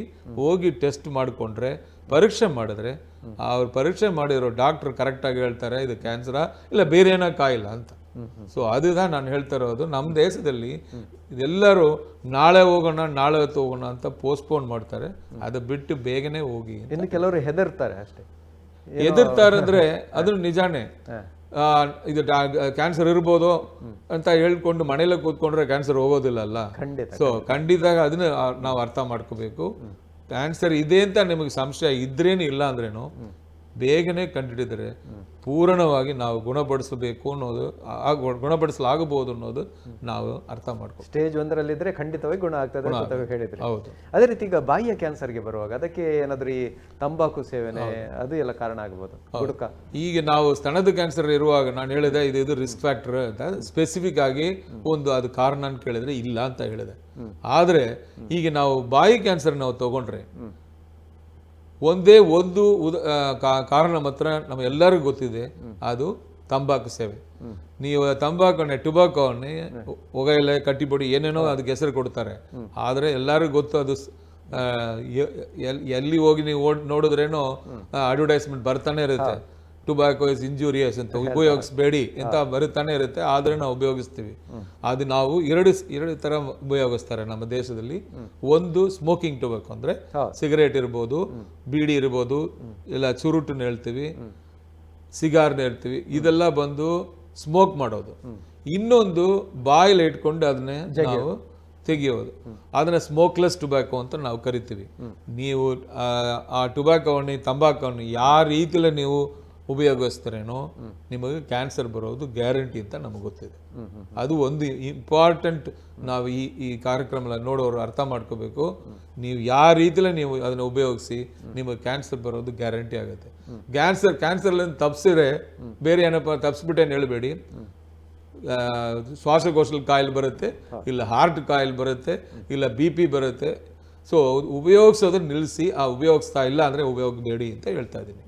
ಸೊ ಕ್ಯಾನ್ಸರ್ ಕಾಯಿಲೆ, ಬಾಯಿ ಕ್ಯಾನ್ಸರ್ ಕಾಯಿಲೆ 90%, 90 ಭಾಗ 90 ಭಾಗ ನಾವು ಹೇಳಿದ್ರೆ ನಮ್ಮ ಕಡೆ ನಾವು ಮಾಡಿರೋ ಎಲ್ಲ test all over the world cancer ಕಾಯಿಲೆ ಬರೋಕ್ಕೆ ಮುಖ್ಯ ಕಾರಣ ತಂಬಾಕು ಸೇವನೆ. ಸೊ ಆ ತಂಬಾಕು ಸೇವನೆ ದಯವಿಟ್ಟು ಬಿಟ್ಟುಬಿಡಿ, ಯಾವ ರೀತಿಯಲ್ಲೇನೂ ತಗೋಬಾರ್ದು ಅನ್ನೋದು ನನ್ನ ವಿನಂತಿ. ಸರ್, ಅದೇ ರೀತಿ ಈಗ ಮಹಿಳೆಯರಲ್ಲಿ ಕಂಡುಬರುವಂಥ ಗರ್ಭಕೋಶದ ಸಿಸ್ಟ್ ಅಥವಾ ಕ್ಯಾನ್ಸರ್ ಅಂತ ಹೇಳ್ತೇವೆ, ಅದರ ಏನಾದರೂ ಮುನ್ಸೂಚನೆಗಳು ಬರ್ತಾವ, ಲಕ್ಷಣಗಳು? ಗರ್ಭಕೋಶದಲ್ಲಿ 2 ಟೈಪ್ ಕ್ಯಾನ್ಸರ್ ಇದೆ. ಒಂದು ಗರ್ಭಕೋಶದ ಕ್ಯಾನ್ಸರ್ ಅಂತೂ, ದಟ್ ಈಸ್ ಎಂಡೋಮೆಟ್ರಿಯಲ್ ಕ್ಯಾನ್ಸರ್. ಇನ್ನೊಂದು ಗರ್ಭಕೋಶದ ಕತ್ತಿಲ ಭಾಗದಲ್ಲಿ ಬರೋ ಕ್ಯಾನ್ಸರ್, ಅದನ್ನ ಸರ್ವೈಕಲ್ ಕ್ಯಾನ್ಸರ್ ಅಂತ ಕರಿತೀವಿ. ಸರ್ವೈಕಲ್ ಕ್ಯಾನ್ಸರ್ ನಮ್ಮ ದೇಶದಲ್ಲಿ ತುಂಬ ಜಾಸ್ತಿ ಇದೆ. ಅದು ಬಂದು ಮುಖ್ಯವಾದ ಕಾರಣ ಏನು ಅಂದರೆ HPV ಅಂತ ಕರಿತೀವಿ, ವೈರಸ್. ಅದು ಈಗ ಕೋವಿಡ್ ವೈರಸ್ ಬಂದ ಮೇಲೆ ಎಲ್ಲರಿಗೂ ವೈರಸ್ ಅಂತ ಏನು ನಾನು ಹೇಳಬೇಕಾಗಿಲ್ಲ, ಎಲ್ಲರಿಗೂ ಗೊತ್ತಿದೆ. ಸೊ ಅದೇ ರೀತಿಯಲ್ಲಿ ಇದು ಬೇರೆ ತರ ವೈರಸ್, ಇದು ಕೋವಿಡ್ ಇದಕ್ಕೆ ಸಂಬಂಧ ಇಲ್ಲ. ಸೊ ಇದನ್ನ ಇನ್ನೊಂದು ವೈರಸ್ ಅನ್ನು ಹೇಳಕ್ಕೆ ನಾನು ಆ ಥರ ಹೇಳಿದೆ. ಅದನ್ನು ನಾವು HPV ವೈರಸ್ ಅನ್ನು ಕರಿತೀವಿ. ಆ ವೈರಸ್ ಇನ್ಫೆಕ್ಷನ್ ಆದ ಮೇಲೆ 90 ಪೀಪಲ್ ಏನು ಆಗೋದಿಲ್ಲ, ಆದ್ರೆ 10 ಜನಕ್ಕೆ ಆ ವೈರಸ್ ಅಲ್ಲಿಯೇ ಕೂತ್ಕೊಂಡ್ಬಿಡುತ್ತೆ. ಆ 10 ಜನಕ್ಕೆ ಆ ವೈರಸ್ ಕೂತ್ಕೊಂಡ ಮೇಲೆ ಒಂದು 10 ವರ್ಷ ಬರೇ ಏನು ಕಾಣಿಸೋದಿಲ್ಲ. 10 ವರ್ಷ ಆದ ಮೇಲೆ ಸ್ಲೋ ಆಗಿ ಅದು ಒಂದು ಹುಣ್ಣು ತರ ಬರುತ್ತೆ, ಬ್ಲೀಡಿಂಗ್ ತರ ಬರುತ್ತೆ. ಆಮೇಲೆ ನೀವು ಹೋಗಿ ಅದನ್ನ ಪರೀಕ್ಷೆ ಮಾಡಿದ್ರೆ ಅದನ್ನ ಕ್ಯಾನ್ಸರ್ ನಾವು ಹೇಳ್ತೀವಿ. ಸೊ ಮುಖ್ಯವಾದ ಕಾರಣ ನಮ್ಮ ದೇಶದಲ್ಲಿ ಏನಂದ್ರೆ HPV ವೈರಸ್. ಸೊ ಆ ವೈರಸ್ನ ನಾವು ಇನ್ಫೆಕ್ಷನ್ ಕಂಟ್ರೋಲ್ ಮಾಡಿದ್ರೆ ಇಮಿಡಿಯೇಟ್ ಆಗಿ ನಮಗೆ ಕ್ಯಾನ್ಸರ್ ಬರೋದನ್ನು ಕಂಟ್ರೋಲ್ ಮಾಡಬಹುದು. ಇದು ಸಿಂಪಲ್ ಅದು. ಆದರೆ ಈಗ ಅದು ಯಾವ ರೀತಿಯಲ್ಲಿ ಬರುತ್ತೆ ಅಂತ ನಿಮಗೆ ಅರ್ಥ ಆಗಬೇಕು. ಯಾಕಂದ್ರೆ ಒಬ್ಬರ ಹತ್ರದಿಂದ ಒಬ್ರು ಬರೋದಲ್ಲ, ಅದು ಹರಡೋದಲ್ಲ. ಆದ್ರೆ ಬಂದಿರೋ ಇನ್ಫೆಕ್ಷನ್ ಅದು ಗಂಡಸರ ಮೂಲಕ ಬರ್ಬೋದು ಅವ್ರಿಗೆ, ಈ ಹೆಂಗಸರಿಗೆ. ಆದ್ರೆ ಅದು ಬಂದ ಮೇಲೆ ಸಫರ್ ಆಗೋದು ಹೆಂಗಸರು. ಸೊ ಅದಕ್ಕೋಸ್ಕರ ನಾವು ಅದನ್ನ ಕಂಟ್ರೋಲ್ ಮಾಡಬೇಕಾದ್ರೆ ಆ ಇನ್ಫೆಕ್ಷನ್ ಬರೋದನ್ನ ನಾವು ಅವಾಯ್ಡ್ ಮಾಡಬೇಕು. ಅದು ಒಂದು. ಹೀಗೆ ಒಂದು 10 ವರ್ಷ ಮುಂಚೆ ಬೇರೆ ಏನು ಟ್ರೀಟ್ಮೆಂಟ್ ಪ್ರಿವೆಂಟ್ ಮಾಡಿ ಅಂತ ಹೇಳ್ತಾ ಇದ್ವಿ. ಈಗ ಏನ್ ಬಂದಿದೆ ಅಂದ್ರೆ ಅದೇ HPV ವೈರಸ್ಗೆ ವ್ಯಾಕ್ಸಿನೇಷನ್ ಬಂದಿದೆ. ಸೊ ಈಗ ವ್ಯಾಕ್ಸಿನೇಷನ್ ಬಂದಿರೋದು ಯಾವಾಗ ಕೊಡಬೇಕು ಅಂತ ಕೆಲವರು ಕೇಳ್ತಾರೆ. ಮಹಿಳೆಯರೆಲ್ಲರೂ 10 ವರ್ಷ ವಯಸ್ಸಲ್ಲ ಮುಂಚೆನೆ ಕೊಡಬೇಕು, 10-12 ವರ್ಷ ಮುಂದೆ ಕೊಡಬೇಕು. ಮಗು ಋತು ಆಗಕ್ಕೆ ಮುಂಚೆ ಕೊಡಬೇಕು. ಕೊಟ್ಟ ಮೇಲೆ ಅಷ್ಟು ಅದು ಉಪಯೋಗ ಆಗೋದಿಲ್ಲ. ಋತು ಆದ ಮೇಲೆ, ಋತುಮತಿ ಆಗೋದಕ್ಕಿಂತ ಮೊದಲು ಕೊಡಬೇಕು. ಸೊ ಋತು ಆಗಕ್ಕೆ ಮುಂಚೆ ಕೊಟ್ರೆ 100% ಪ್ರೊಟೆಕ್ಷನ್ ಇದೆ ಅಂತ ಹೇಳ್ತಾ ಇದ್ದಾರೆ. ಸೊ ಈಗ ಅದನ್ನ ನಾವು ವ್ಯಾಕ್ಸಿನೇಷನ್ ನಾವು ಪ್ರಮೋಟ್ ಮಾಡ್ತಾ ಇದೀವಿ. ಚಿಕ್ಕ ವಯಸ್ಸಲ್ಲೇ ಕೊಟ್ಬಿಡಿ. ಈಗ ನಾವು BCG ವ್ಯಾಕ್ಸಿನೇಷನ್ ತಗೊಳ್ತೀವಿ, ಬೇರೆ ಏನೇನು MMR ಅಂತೀವಿ, ಟೆಟನಸ್ ವ್ಯಾಕ್ಸಿನೇಷನ್. ಅದೇ ರೀತಿಯಲ್ಲಿ ಈಗ HPV ವ್ಯಾಕ್ಸಿನೇಷನ್ ಇದೆ. ಅದು ತಗೊಂಡ್ರೆ, ಮಗು ಇರುವಾಗನೇ ತಗೊಂಡ್ರೆ ಫ್ಯೂಚರ್ಲಿ ಅದು ಪ್ರೊಟೆಕ್ಷನ್ ಕೊಡುತ್ತೆ. ಹೀಗೆ ಪ್ರೊಟೆಕ್ಷನ್ ಇಲ್ಲ, ಪ್ರಿವೆನ್ಷನ್ ಇಲ್ಲ. ನೆಕ್ಸ್ಟ್ ಏನ್ ಬೇಕಂದ್ರೆ, ಈ ತರ ಬ್ಲೀಡಿಂಗ್ ಆಗಿದ್ರೆ ಮಹಿಳೆಯರಿಗೂ ನಾವು ತಿಂಗಳಿಗೆ ಹೋಗೋ ಮುಟ್ಟು ಅಂತ ಹೇಳ್ತೀವಲ್ಲ, ಅದನ್ನ ನಾನು ಹೇಳ್ತಾ ಇಲ್ಲ. ಅದ ಬಿಟ್ಟು ಬೇರೆ ಯಾವಾಗ ಕಾರಣಕ್ಕನ ಬ್ಲೀಡಿಂಗ್ ಆಗಿದ್ರೆ ಹೋಗ್ಬೇಕು. 2 ಮುಟ್ಟಿಗೆ ಮಧ್ಯಲೆ ಬ್ಲೀಡಿಂಗ್ ಆಗಿದ್ರೆ ಹೋಗ್ಬೇಕು. ಸೊ ಇದು ಸರ್ವೈಕಲ್ ಕ್ಯಾನ್ಸರ್ ಮೋಸ್ಟ್ ಇಂಪಾರ್ಟೆಂಟ್ ಏನಂದ್ರೆ ಬ್ಲೀಡಿಂಗ್ ಆಗೋದು. ನಾರ್ಮಲ್ ಮುಟ್ಟು ಬ್ಲೀಡಿಂಗ್ ಎಲ್ಲ ನಾನು ಮಾತಾಡ್ತಾ ಇಲ್ಲ, ಅದು ಬಿಟ್ಟು ಬೇರೆ ಯಾವ ರೀತಿಲಿ ಆಗೋದು ಒಂದು. ಇನ್ನೊಂದು ನಿಮಗೆ ಗೊತ್ತು, ಮೆನೋಪಾಸ್ ಹೇಳ್ತೀವಿ. 50 ವರ್ಷ ಅಲ್ಲ ಋತು ಸ್ತಂಭ ಆಗತ್ತೆ, ಮುಟ್ಟು ಆಗೋದು ನಿಲಿಯತ್ತೆ. ಇದನ್ನ ನಾವು ಮೆನೋಪಾಸ್ ಅಂತ ಕರಿತೀವಿ. ಆದ್ರೆ ಅದಾದ ಮೇಲೆ ಆಗಬಾರ್ದು. ಆ ಥರ ಹೆಂಗಸರಿಗೆ ಯಾವಾಗನ ಬ್ಲೀಡಿಂಗ್ ಆಗದ್ರೇನು ಇಮಿಡಿಯೇಟ್ ಆಗಿ ಹೋಗ್ಬೇಕು. ಅದು ಕ್ಯಾನ್ಸರ್ ಸಹ ಇರ್ಬೋದು ಅಂತ ನಾವು ಹೇಳ್ತೀವಿ. ಇದು ಮುಖ್ಯ ಕಾರಣ ವೈರಸ್. ಆದ್ರೆ ವೈರಸ್ ಇವತ್ತು ಇನ್ಫೆಕ್ಷನ್ ಆದ್ರೆ ನಾಳೆ ಬರೋದಲ್ಲ, ತಲೆನೋವು ತರ. ಆದ್ರೆ ಒಂದು 10-15 ವರ್ಷ ಬಿಟ್ಟು ಆಮೇಲೆ ಬರುತ್ತೆ. ಸೊ ಇದು ಏನ್ ಮಾಡಬೇಕು ಅಂತ ತಿರ್ಗ ನಮಗೆ ಇನ್ಫೆಕ್ಷನ್ ಆಗಿದೆ ಇಲ್ವಾ ನಮಗೆ ಗೊತ್ತಿಲ್ಲ, ಏನ್ ಮಾಡ್ಕೋಬೇಕು ಅಂತ ಕೇಳಿದ್ರೆ ಅದಕ್ಕೆ ನಾವು ಟೆಸ್ಟ್ ಮಾಡ್ತೀವಿ. 40-50 ವರ್ಷ ಆದ್ರೆ ನಾವು HPV ಟೆಸ್ಟೇ ಮಾಡ್ತೀವಿ, ಪ್ಯಾಪ್ಸ್ ಟೆಸ್ಟ್ ಅಂತ ಕರಿತೀವಿ. ಅದನ್ನ ಸ್ವಾಬ್ ಮಾಡಿ ಒಂದು ಸ್ಲೈಡ್ ಟೆಸ್ಟ್ ನೋಡಿದ್ರೆ ಮೈಕ್ರೋಸ್ಕೋಪ್ ಕೆಳಗಡೆ ಅದ್ರ ಕ್ಯಾನ್ಸರ್ ಇರುತ್ತಾ ಇಲ್ವೋ ಅನ್ನೋದು ಗೊತ್ತಾಗುತ್ತೆ, ಇಲ್ಲ HPV ಇನ್ಫೆಕ್ಷನ್ ಇದಾ ಇಲ್ವೋ ಅನ್ನೋದನ್ನು ಗೊತ್ತಾಗುತ್ತೆ. ಸೊ ನಾವು ಅದನ್ನ ಬೇಗನೆ ಕಂಡುಹಿಡಿದ್ರೆ ಇದನ್ನ ಪೂರ್ಣವಾಗಿ ಗುಣಪಡಿಸಲಾಗಬಹುದು. ಕೆಲವರಿಗೆ ಆಪರೇಷನ್ ಮಾಡಬೇಕಾಗಬಹುದು, ಕೆಲವರಿಗೆ ರೇಡಿಯೋಥೆರಪಿನ ಚಿಕಿತ್ಸೆ ಹೇಳಿದೆ ನಾನು, ಆ ಚಿಕಿತ್ಸೆ ಕೊಟ್ಟು ವಿತೌಟ್ ಆಪರೇಷನ್ ನಾವು ಕಂಪ್ಲೀಟ್ ಆಗಿ ಗುಣಪಡಿಸಲಾಗಬಹುದು. ಅದೇ ರೀತಿ ಈಗ ಮೊದಲೆಲ್ಲ ಒಂದು ಮಾತು ನಾನು ಆರಂಭದಲ್ಲಿ ಹೇಳಿದೆ, ದೊಡ್ಡವರಿಗೆ ಅಂದರೆ ಒಂದು 50-60 ವರ್ಷ ನಂತರ ಈ ಕಾಯಿಲೆ ಬರ್ತದೆ. ಅದ್ರ ಇತ್ತೀಚಿನ ದಿನ ಚಿಕ್ಕ ಮಕ್ಕಳಿಗೆ ಕೂಡ ಬರುವಂಥದ್ದನ್ನು ನೋಡಿದೆ. ಹೌದು. ಅದಕ್ಕೆ ವಯಸ್ಸಿನ ಮಿತಿ ಅನ್ನೋದು ಇದೆಯಾ? ಕ್ಯಾನ್ಸರ್ಗೆ ವಯಸ್ಸು ನೋಡೋಕೆ ಗೊತ್ತಿಲ್ಲ, ಆದರೆ ಕಿಲ ಕ್ಯಾನ್ಸರ್ ಕೆಲ ವಯಸ್ಸಲ್ಲಿ ಬರುತ್ತೆ. ಅಂದ್ರೆ ಈಗ ನಾನು ಹೇಳಿದ್ದೇನೆ, ಮೂರು ಕ್ಯಾನ್ಸರ್ ನಾವು ಮಾತಾಡ್ತಾ ಇದ್ವಿ. ಬಾಯಿ ಕ್ಯಾನ್ಸರು, ಸ್ತನದ ಕ್ಯಾನ್ಸರು, ಗರ್ಭಕೋಶದ ಕತ್ತು ಕ್ಯಾನ್ಸರ್. ಈ 3 ಕ್ಯಾನ್ಸರ್ನು 40-50 ವರ್ಷ ಆದ ಮೇಲೆ ಬರುತ್ತೆ. ಅದಕ್ಕೆ ಮುಂಚೆ 90% ಬರೋದಿಲ್ಲ. 90% 40-50 ವರ್ಷ ಆದ ಮೇಲೆ ಬರುತ್ತೆ. ಆದರೆ ಚಿಕ್ಕ ಮಗುಕ್ಕೂ ಬರೋ ತರ ಕ್ಯಾನ್ಸರ್ ಬೇರೆ ಬೇರೆ ಇದೆ. ಅದನ್ನ ನಾವು childhood cancer or paediatric cancer ಅಂತ ಕರಿತೀವಿ. ಆ ಕ್ಯಾನ್ಸರ್ ಬರೋ ಕಾರಣನೇ ಬೇರೆ, ಅದು ಆ ಟೈಪೇ ಬೇರೆ. ಆದ್ರೆ ಒಂದೇ ಒಂದು ಒಳ್ಳೆತನ ಏನು ಅಂದ್ರೆ ನಮ್ಮ ಕಡೆಯಿಂದ ಹೇಳ್ಬೇಕಾದ್ರೆ, ಬೇಗನೆ ಕಂಡುಹಿಡಿದ್ರೆ ಆ ಪೀಡಿಯಾಟ್ರಿಕ್ ಕ್ಯಾನ್ಸರ್ ಆರ್ ಮಕ್ಕಳಿಗೆ ಬರೋ ಕ್ಯಾನ್ಸರ್ 100% ಕ್ಯೂರ್ ಮಾಡಬಹುದು. ಅದಕ್ಕೆ ನಾವು ರೇಡಿಯೋಥೆರಪಿ, ಕೀಮೊಥೆರಪಿ, ಸರ್ಜರಿ 3 ಮಾಡ್ತೀವಿ, ಆದರೆ ಕಂಡುಹಿಡಬಹುದು. ಅಂದರೆ ಕೆಲದ ಕಿಡ್ನಿಲ ಸಮ್ ಟೈಪ್ ಆಫ್ ಕ್ಯಾನ್ಸರ್ ಬರುತ್ತೆ ಇವ್ರಿಗೆ, ಮಕ್ಕಳಿಗೆ.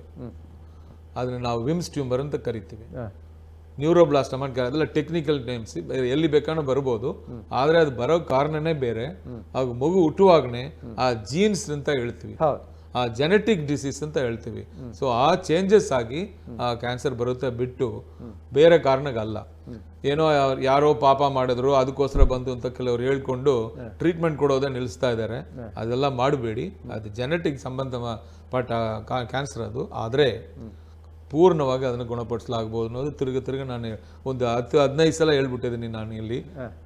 ಈ ಅರ್ಧ ಗಂಟೆ ಸಮಯದಲ್ಲಿನೇ ಬೇಗ ಬಂದರೆ ನಾವು ಪೂರ್ಣವಾಗಿ ಗುಣಪಡಿಸಲಾಗಬಹುದು. ಮಕ್ಕಳಿಗೆ ಬರೋ ಕ್ಯಾನ್ಸರ್ನು ಚೆನ್ನಾಗೇ ಗುಣಪಡಿಸ್ಲಿಕ್ಕೆ ನಮ್ಮ ಹತ್ರ ಈಗ ಟ್ರೀಟ್ಮೆಂಟ್ ಎಲ್ಲ ಸೌಲಭ್ಯಗಳು ಇದೆ. ಅದೇ ರೀತಿ ಡಾಕ್ಟರ್, ನಮ್ಮಲ್ಲಿ ಒಂದು ಮಾತು ಕೇಳಿ ಬರ್ತಾ ಇದೆ, ಅಂದರೆ ತಿನ್ನುವಂಥ ಆಹಾರ ಅದು ಕಲಬೆರಕೆ ಆಗಿದೆ, ಅದಕ್ಕೆ ಬೇರೆ ಬೇರೆ ರಾಸಾಯನಿಕಗಳನ್ನು ಹಾಕ್ತಾರೆ, ಅದು ಕೂಡ ಕಾರಣ ಆಗ್ಬೋದಾ ಕ್ಯಾನ್ಸರ್ಗೆ? ಈ ಕಾರಣ ಅಂತ ನಾವು ಒಂದು ಕ್ಯಾನ್ಸರ್ ಬರೋ ಕಾರಣ ಅಂತ ನನ್ನ ಕೇಳಿದ್ರೆ ಅದು 3 ಆಗಿ ನಾವು 3 ಪಾರ್ಟಾಗ ನಾವು ಮಾತಾಡ್ಬೋದು. 1/3 ಮೂರಲ್ಲಿ ಒಂದು ಭಾಗ ಜೀನ್ಸ್ ಪ್ರಕಾರ ಬರೋದು, ನಾನು ಹೇಳಿದೆ ಜೆನೆಟಿಕ್ಸ್ ಅಂತ. ಇನ್ನೊಂದು 3 ಒಂದು ಭಾಗ ಲೈವ್ ಇನ್ಫೆಕ್ಷನ್ ಬರೋದು. ಈಗ HPV ಇನ್ಫೆಕ್ಷನ್ ನಾನು ಎಕ್ಸ್ಪ್ಲೈನ್ ಮಾಡಿದೆ ನಿಮಗೆ. ಸೊ ಅದೇ ರೀತಿಲೇ ಲಿಂಫೋಮಾ ಅಂತ ಕೆಲವು ಕರಿತೀವಿ, ಒಂದು particular type of lymphoma infection ಬರೋದು. ಹೊಟ್ಟೆ ಚೀಲ ಕ್ಯಾನ್ಸರು, ಪೈಲೋರಿಕ್ ಇನ್ಫೆಕ್ಷನ್ ಅಂತ ಹೇಳ್ತೀವಿ, H. ಪೈಲೋರಿ, ಅದು ಇನ್ಫೆಕ್ಷನ್ ಬರೋದು, ರೈಟ್? ಕಿಲೋ ಕ್ಯಾನ್ಸರ್ ಇದೆ. ಈ ತರ ಕಿಲೋ ಕ್ಯಾನ್ಸರ್ ಎಲ್ಲ ಈ ಇನ್ಫೆಕ್ಷನ್ ಬರೋದು ಕ್ಯಾನ್ಸರ್. ಇದು ಒಂದು ಭಾಗ. 3ನೇ ಭಾಗ ಅದ ಇಂಪಾರ್ಟೆಂಟ್ ನನ್ನ ಪ್ರಕಾರ, ಅಂದ್ರೆ ಅದು life style factors. So life style factors ಅಂದರೆ ನಾವು ಯಾವ ರೀತಿಯಲ್ಲಿ ನಾವು ನೋಡ್ಕೊಳ್ತೀವೋ ಆ ರೀತಿ ಇಂಪಾರ್ಟೆಂಟ್. ಈಗ ಒಂದು ನಾವು ಆಲ್ರೆಡಿ ಮಾತಾಡಿದೀವಿ, ಈಗ ತಂಬಾಕು ಸ್ಮೋಕ್ ಮಾಡೋದನ್ನ ಇಟ್ಕೊಳ್ಳೋಣ. ಈಗ ಸಿಗರೇಟ್ ತಗೊಳ್ಳಿ ಅಂತ ಯಾರು ಹೇಳ್ಕೊಟ್ಟಿಲ್ಲ, ನಾನೇ ತಗೊಂಡಿರೋದು. ನಾನೇ ತಗೊಂಡ್ರೆ ಅದನ್ನ ಲೈಫ್ ಸ್ಟೈಲ್ ಫ್ಯಾಕ್ಟರ್ನ ಹೇಳ್ತೀವಿ. ಈ ಲೈಫ್ ಸ್ಟೈಲ್ ಫ್ಯಾಕ್ಟರ್ನ ನಾವು ಮಾಡಿಫೈ ಮಾಡಿಲ್ಲದೆ ಈಸಿಯಾಗಿ ನಾವು ಚೇಂಜ್ ಮಾಡ್ಬೋದು. ನಮ್ದು ಈ 1/3 ಕ್ಯಾನ್ಸರ್ನ ಕಂಪ್ಲೀಟಾಗಿ ನಾವು ಯಾವ ಥರ ಕಂಟ್ರೋಲ್ ಮಾಡ್ಬೋದು ಅಂದರೆ, ನೀವು ಈ ಥರ ABC ನಾವು ಹೇಳೋದನ್ನ ಮಾಡಬೇಡ ಅಂತ ಹೇಳ್ತಾ ಇದ್ದೀವಿ. ಅದನ್ನ ನೀವು ಮಾಡಿಲ್ಲ ಅಂದರೆ ಮಾಡೋಕ್ಕೆ ಹೋಗ್ಬೇಡಿ. ಮಾಡ್ತಾ ಇದ್ರೆ ಅದು ಬಿಟ್ಬಿಟ್ರೆ ಈ 1/3 ಕ್ಯಾನ್ಸರ್ ಅದೇ ಡ್ರಾಪ್ ಆಗಿಬಿಡುತ್ತೆ.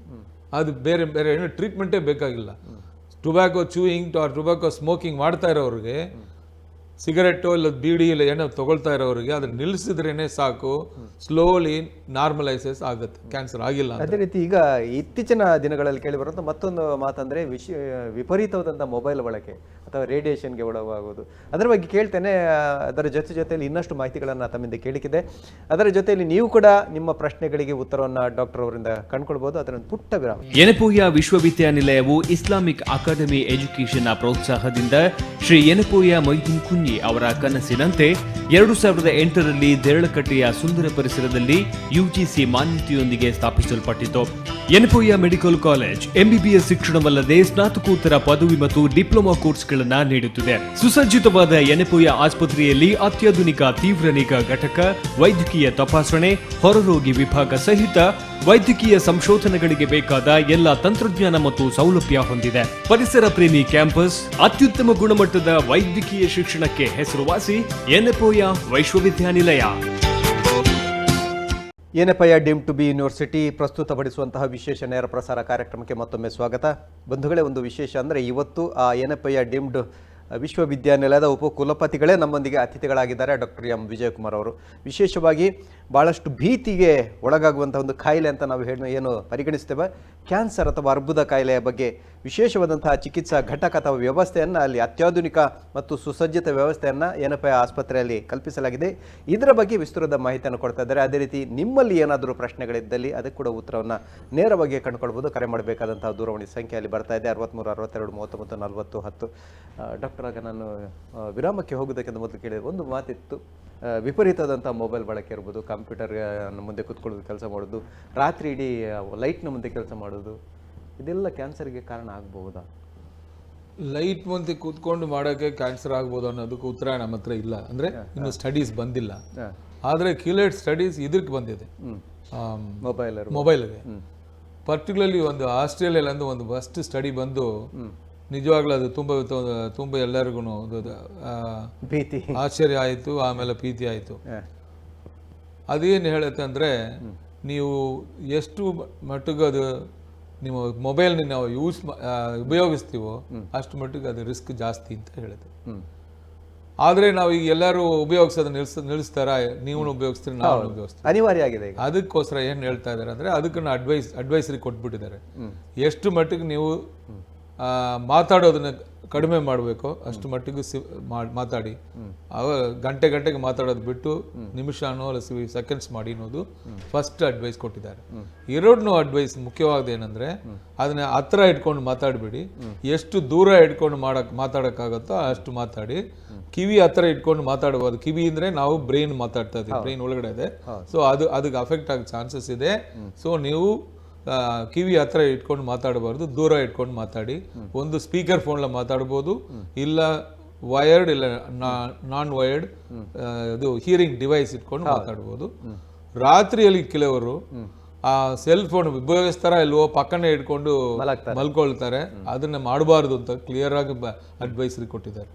ಸೊ ಇದು 4 ಅಡ್ವೈಸರಿ ನೀವು ಅಟ್ಲೀಸ್ಟ್ ಫಾಲೋ ಮಾಡಬಹುದು. ಮೊಬೈಲ್ ಯೂಸ್ ಮಾಡೋದೇ ಉಪಯೋಗಿಸೋದೇ ನಾವು ನಿಲ್ಸೋದು ಕಷ್ಟ ಅಂತ ಹೇಳ್ಬೋದು. ಬಟ್ ಎಷ್ಟು ಕಡಿಮೆ ಮಾಡಬೇಕು ಅಷ್ಟು ಕಡಿಮೆ ಮಾಡಬೇಕು. ಎಷ್ಟು ದೂರ ಅದನ್ನ ಇಡಬೇಕು ಅಷ್ಟು ದೂರ ಅದನ್ನ ಇಟ್ಟರೆ ಈ ಕಾಯಿಲೆ ಮೊಬೈಲ್ ಕಾರಣಕ್ಕೆ ಬರೋ ಕಾಯಿಲೆ ಇದು ಮಾತ್ರ ಅಲ್ಲ, ಬ್ರೈನ್ ಟ್ಯೂಮರ್ ಮಾತ್ರ ಅಲ್ಲ, ಕಿವಿ ಪ್ರಾಬ್ಲಮ್ ಎಲ್ಲಾನು ಕಡಿಮೆ ಆಗುತ್ತೆ ಅಂತ ಹೇಳ್ತಾ ಇದ್ದಾರೆ. ಇದಕ್ಕೆ ಮತ್ತೊಮ್ಮೆ ನಮ್ಮ ಮೂಲ ವಿಷಯಕ್ಕೆ ಬರುವ, ಯೆನಪೋಯ ಆಸ್ಪತ್ರೆಯಲ್ಲಿ ಈಗ ಅಳವಡಿಸಲಾಗಿರುವಂತಹ ಕ್ಯಾನ್ಸರ್ ಚಿಕಿತ್ಸೆ, ಜನ ಯಾಕೆ ಅಲ್ಲಿಗೆ ಬರಬೇಕು? ಅಲ್ಲಿ ಏನು ವಿಶೇಷವಾಗಿರುವಂಥದ್ದು? ಇದು ಒಂದು ನನ್ನ ಕಡೆಯಿಂದ ಹೇಳಬೇಕಾದ್ರೆ ಇದು ಒಂದು ಒಳ್ಳೆ ಕ್ವಶನ್ ಅಂತ ನಾನು ಹೇಳ್ತೀನಿ. ಯಾಕೆಂದ್ರೆ ಎಲ್ಲ ಜಾಗಲ್ಲೂ ಕ್ಯಾನ್ಸರ್ ಇನ್ಸ್ಟಿಟ್ಯೂಷನ್ ಇದೆ, ಎಲ್ಲ ಆಸ್ಪತ್ರೆಯಲ್ಲೂ ಇರ್ಬೋದು. ನಿಮ್ದೇನು ಅದು ಹೊಸದು ಬಂದಿದೆ ಅಂತ ನೀವು ಕೇಳ್ಬೋದು, ಇಲ್ಲ ಎನಿಥಿಂಗ್ ಇಂಪಾರ್ಟೆಂಟ್ ಅಂತ ಕೇಳ್ಬೋದು. ನಮ್ದು ಏನಂದ್ರೆ, ಒಂದು ಇದನ್ನ 2-3 ಭಾಗದಲ್ಲಿ ನಾನು ಮಾತಾಡ್ತೀನಿ. ಒಂದು, ನಮಗೆ ಟಾಟಾ ಟ್ರಸ್ಟ್ ಅವರು ಪೂರ್ಣವಾಗಿ ಅದನ್ನ ಡೊನೇಟ್ ಮಾಡಿ ಕೊಟ್ಟು ಹೋಗಿದ್ದಾರೆ. ಕ್ಯಾಪಿಟಲ್ ಇನ್ವೆಸ್ಟ್ಮೆಂಟ್ ಟೋಟಲ್ ಅವ್ರದ್ದು. ಸೊ ಈಗ ನಡೆಸೋದು ಮಾತ್ರದ ನಂದು. ಅಂದ್ರೆ ನಮ್ದು ಡಾಕ್ಟರ್ ಇರ್ಬೋದು, ಸ್ಟಾಫ್ ನರ್ಸ್ ಇರ್ಬೋದು, ಇಲ್ಲ ಎಲೆಕ್ಟ್ರಿಸಿಟಿ ಇರ್ಬೋದು, ವಾಟರ್ ಇರ್ಬೋದು, ಅಲ್ಲಿ ಬರ್ತಾ ಇರೋ ಡಿಸ್ಪೋಸಬಲ್ ಕೀಮೊಥೆರಪಿ ಇಂಜೆಕ್ಷನ್ ಇರ್ಬೋದು, ಅದು ಮೇಂಟೆನೆನ್ಸ್ ಇರ್ಬೋದು, ಇದು ನಮ್ದು. ಸೊ ಕ್ಯಾಪಿಟಲ್ ಇನ್ವೆಸ್ಟ್ ಅವ್ರು ಕೊಟ್ಟ ಮೇಲೆ ಆಲ್ಮೋಸ್ಟ್ 50% ಅದಕ್ಕೆ ನಾವು ಎಕ್ಸ್ಪೆಂಡಿಚರ್ ಮಾಡೋದು ಕಡಿಮೆ ಆಯ್ತು ಅಂತ ಹೇಳ್ಬೋದು. ಸೊ ಈಗ ನಾವು ಅದು ಕಡಿಮೆ ಆದ ಮೇಲೆ ನಾವು ಈಗ ಅವ್ರಿಗೆ ಯಾರು ಬಂದ್ರೇನು ಅವ್ರಿಗೆ ಟ್ರೀಟ್ಮೆಂಟ್ ಮಿಕ್ಕ ಜಾಗದಲ್ಲಿ ಕೊಡೋಕ್ಕಂತ 50% ಇಲ್ಲ 30% ಎಲ್ಲ ಕೊಡ್ತೀವಿ. ಅಲ್ಲಿ 100 ರೂಪಾಯಿ ಅವರು ಖರ್ಚಾಗತ್ತೆ, ಇಲ್ಲಿ 30 ರೂಪಾಯಿ ಇಲ್ಲಿ 25 ರೂಪಾಯಿಲೇ ನಾವು ಟ್ರೀಟ್ಮೆಂಟ್ ಕೊಡೋತಾಗ ಮಾಡಬಹುದು. ಇದು ಮುಖ್ಯವಾದ ಒಂದು ನಾನು ಹೇಳ್ತೀನಿ. ಯಾಕೆಂದ್ರೆ ಕ್ಯಾನ್ಸರ್ ಟ್ರೀಟ್ಮೆಂಟ್ ನೀವು ಕೇಳ್ತಾ ಇರ್ಬೋದು, ದಿವಸ ಜಾಸ್ತಿ ಆಗ್ತಾನೆ ಇರೋದೇ ಇದು ಎಕ್ಸ್ಪೆಂಡಿಚರ್, ನಮ್ಮ ಖರ್ಚು ನಾವು ಜಾಸ್ತಿ ಆಗ್ತಾನೆ ಇರೋದು ಬಿಟ್ಟು ಕಡಿಮೆ ಆಗ್ತಾ ಇಲ್ಲ. ಹೊಸ ಟ್ರೀಟ್ಮೆಂಟ್ ಬಂದ್ರೆ ಕಾಯಿಲೆಗೆ ಜಾಸ್ತಿ ಖರ್ಚು ಮಾಡಬೇಕು ಅನ್ನೋದು ಎಲ್ಲರಿಗೂ ಗೊತ್ತಿದೆ. ಸೊ ಈಗ ಖರ್ಚು ಮಾಡೋದ್ರೆ ನಾವು ಕಡಿಮೆ ಮಾಡಿದ್ವಿ. ಅದನ್ನ ಫಸ್ಟ್ ನಾವು ಮಾಡಿರೋದು. 100 ರೂಪಾಯಿ ಟ್ರೀಟ್ಮೆಂಟ್ ನಾವು 30 ರೂಪಾಯಿಗೆ ಇಲ್ಲಿ 25 ರೂಪಾಯಿ ಕೊಡೋ ಥರ ಮಾಡಿದ್ವಿ. ಇನ್ನೊಂದು ಟೈಪ್ ಆಫ್ ಟ್ರೀಟ್ಮೆಂಟ್, ಎಲ್ಲರ ಹತ್ರನೂ ರೇಡಿಯೋಥೆರಪಿ ಇರ್ಬೋದು. ನಾನು ಹೇಳಿದೆ ರೇಡಿಯೋಥೆರಪಿ ಮುಖ್ಯವಾದ ಒಂದು. ಸೊ ರೇಡಿಯೋಥೆರಪಿ ಇರ್ಬೋದು, ಆದರೆ ನಾವು ಟಾಟಾ ಟ್ರಸ್ಟ್ ಅವರು ಕೇಳಿಕೊಂಡು ಈ ಇಡೀ ಆಲ್ ಓವರ್ ದ ವರ್ಲ್ಡ್ನೇ ನಾನು ಹೇಳ್ತೀನಿ, ದ ಬೆಸ್ಟ್ ಎಕ್ವಿಪ್ಮೆಂಟ್ಸ್ನ ಅವ್ರು ಕೊಟ್ಟಿದ್ದಾರೆ ನಮಗೆ. Highest end state of art equipment ಅಂತ ಕರಿತೀವಿ ನಾವು. ಬೇರೆ ಎಲ್ಲಿನೂ ಇಲ್ಲಿ ಬೆಂಗಳೂರು ಬಿಟ್ಟರೆ ಕರ್ನಾಟಕಲ್ಲ ಬೇರೆ ಎಲ್ಲಿನೂ ಈ ಥರ ಟ್ರೀಟ್ಮೆಂಟೇ ಅವೈಲಬಲೇ ಇಲ್ಲ, ಸಿಕ್ಕೋದೇ ಇಲ್ಲ ನಿಮಗೆ. ನೀವು ಈ ಥರ ಟ್ರೀಟ್ಮೆಂಟ್ ಹೋಗ್ಬೇಕಾದ್ರೆ ನೀವು ಪಕ್ಕ ಇರೋದು ಹೋಗ್ಬೇಕು ಅಂದ್ರೆ ನಾವು ಒಂದು ಬಾಂಬೆಗೆ ಹೋಗ್ಬೇಕು, ಇಲ್ಲಾಂದ್ರೆ ಬೆಂಗಳೂರಿಗೆ ಹೋಗ್ಬೇಕು. ಈಗ ಬಾಂಬೆ ಬೆಂಗಳೂರು ಹೋಗ್ಬೇಕಾಗಿಲ್ಲ, ಮಂಗಳೂರಲ್ಲೇ ಇದೆ ಅಂತ ನಾನು ಹೇಳ್ತಾ ಇರೋದು. ಇದು 2ನೋದು. 3ನೋದು ಏನು ಅಂದ್ರೆ, ಇದು ನಾನು ರೇಡಿಯೋಥೆರಪಿ ವಿಚಾರ ಮಾತಾಡ್ತಾ ಇದ್ದೀನಿ. ಈಗ ಸರ್ಜರಿ ತಗೊಂಡ್ರೆ, ಶಸ್ತ್ರಚಿಕಿತ್ಸೆ ತಗೊಂಡ್ರೆ ನಾವೆಲ್ಲರೂ ಅಲ್ಲಿ, ನಾನು ಶಸ್ತ್ರಚಿಕಿತ್ಸೆ ನಾನು ಮಾಡ್ತಾ ಇರೋದು ಏನಂದ್ರೆ, ಮುಂಚೆಲ್ಲ ನಾವು ಎಲ್ಲ ಒಂದು ಕ್ಯಾನ್ಸರ್ ಕಾಲ್ ಬಂದರೆ ಆ ಕಾಲನ್ನ ಕತ್ತರಿಸ್ತೀವಿ, ಆಂಪುಟೇಷನ್ ಅಂತ ಹೇಳ್ತೀವಿ. ಈಗ ಆ ಥರ ರೀತಿಯೆಲ್ಲ ಮಾಡಬೇಕಾಗಲ್ಲ. ಟೆಕ್ನಾಲಜಿ ವೈಸ್ ಆ ಕ್ಯಾನ್ಸರ್ ಕಾಯಿಲಿರೋ ಭಾಗದ ಒಳಗಡೆಯಿಂದ ತೆಗೆದುಬಿಟ್ಟು ಅಲ್ಲಿನೇ ಮೆಟಲ್ ನಾವು ಪ್ರಾಸೆಸ್ ಅಂತ ಕರಿತೀವಿ ಮಾಡಿ ಆ ಮಗುನು ಇಲ್ಲ ಜನನ ನಡೆಸೋ ಥರ ಮಾಡಿಕೊಟ್ಟಿರೋ ಟೆಕ್ನಾಲಜಿ, ಅಡ್ವಾನ್ಸ್ ಟೆಕ್ನಾಲಜಿ ನಮ್ಮ ಥರ ಅವ್ರ ಹತ್ರದ ಇದೆ. ಇನ್ನೊಂದು ಆಪರೇಷನ್ ವಿಚಾರ ಮಾತಾಡೋಕೆ ಹೋದರೆ ಮುಂಚೆಲ್ಲ ದೊಡ್ಡದಾಗಿ ಓಪನ್ ಮಾಡಿದ್ರೆ ನಮ್ಗೆ ಕಾಣಿಸುತ್ತೆ ಅಂತ ಹೇಳ್ತಾ ಇದ್ವಿ. ಈಗ ನಾವು ಕೀ ಹೋಲ್ ಸರ್ಜರಿ ಅಂತ ಲ್ಯಾಪ್ರೋಸ್ಕೋಪಿ ಅಂತ ಕರಿತೀವಿ. ಆ ಸರ್ಜರಿ ಮಾಡೋಕೆ ನಾವು ಮಾಡ್ತಾ ಇದೀವಿ. ಲಾಸ್ಟ್ 6-8 ವರ್ಷ ಅಂತ ಕ್ಯಾನ್ಸರ್ ಸರ್ಜರಿ ನಾವು ಇಲ್ಲಿ ಕ್ಯಾನ್ಸರ್ ಸರ್ಜರಿ ಮುಂಚೆಯಿಂದ ಇದೆ. 20 ವರ್ಷ ಅಂತ keyhole surgery, laparoscopy surgery ಇದೆ, ಗಾಲ್ ಬ್ಲಾಡರ್ ಸರ್ಜರಿ ಯಾವಾಗಂತೂ ಮಾಡ್ತಾ ಇದೀವಿ. ಆದರೆ ಕ್ಯಾನ್ಸರ್ ಮಾಡೋದು ತುಂಬಾ ಕಡಿಮೆ ಜನ, ಅದನ್ನ ನಾವು ಮಾಡ್ತಾ ಇದೀವಿ. ಈಗ ನೆಕ್ಸ್ಟ್ ಸ್ಟೆಪ್ ನಾವು ಹೋಗಿ ಆಯ್ತು, 5 ವರ್ಷ 6 ವರ್ಷ ಆಯ್ತು ನಾವು ಹೋಗಿ ರೋಬೋಟಿಕ್ ಸರ್ಜರಿ ಅಂತ.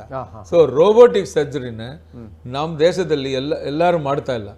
ಈಗ ಬೆಂಗಳೂರು ಬಿಟ್ರೆ ಇಡೀ ರಾಜ್ಯದಲ್ಲಿ ಪ್ರೈವೇಟ್ ಹಾಸ್ಪಿಟಲ್ ಇರುತ್ತೆ ಬಿಟ್ಟು ಒಂದು ಮೆಡಿಕಲ್ ಕಾಲೇಜ್ ಆಸ್ಪತ್ರೆಯಲ್ಲಿ below poverty line patient, BPL card holder ಹೇಳ್ತೀವಿ, ಅವ್ರಿಗೆ ಮಾಡಿಕೊಡೋ ಒಂದೇ ಆಸ್ಪತ್ರೆ ನಂದಂತ ನಾನು ಹೆಮ್ಮೆ ಅಂತ ಹೇಳ್ಕೊಳ್ತೀನಿ. ಸೊ 75% ಇಲ್ಲ 90% ನಮ್ಮ ಹತ್ರ ಬರೋರು ಎಲ್ಲರೂ ಬಡವರೇ. ಆ ಬಡವ್ರಿಗೂ ನಾವು ರೋಬೋಟಿಕ್ ಸರ್ಜರಿ ಮಾಡಿಕೊಡ್ತಾ ಇದ್ದೀವಿ, ಲ್ಯಾಪ್ರಾಸ್ಕೋಪಿ ಮಾಡಿಕೊಡ್ತಾ ಇದ್ದೀವಿ, ಹೈ ಟೆಕ್ನಾಲಜಿ ಸರ್ಜರಿ ಎಲ್ಲ ಮಾಡಿಕೊಡ್ತಾ ಇರೋದು. ಆದರೆ ನಾವು ಅದಕ್ಕೋಸ್ಕರ ನಾವು ಹೆಚ್ಚಿಗೆ ಏನು ಹಣ ಕೇಳೋದಿಲ್ಲ. ಮೋಸ್ಟ್ ಅಫೋರ್ಡಬಲ್ ಟ್ರೀಟ್ಮೆಂಟ್ ಅಂತ ನಾವು ಕರಿತೀವಿ. ಎಲ್ಲ ಹೈಯೆಸ್ಟ್ ಎಂಡ್ ಮೋಸ್ಟ್ ಅಫೋರ್ಡಬಲ್. ಇದು 2ನೋದು. 3ನೋದು ಒಂದು ಈಗ ನಾವು ಹೇಳಬೇಕಾದ್ರೆ ಬೋನ್ ಮ್ಯಾರೋ ಟ್ರಾನ್ಸ್ಪ್ಲಾಂಟ್.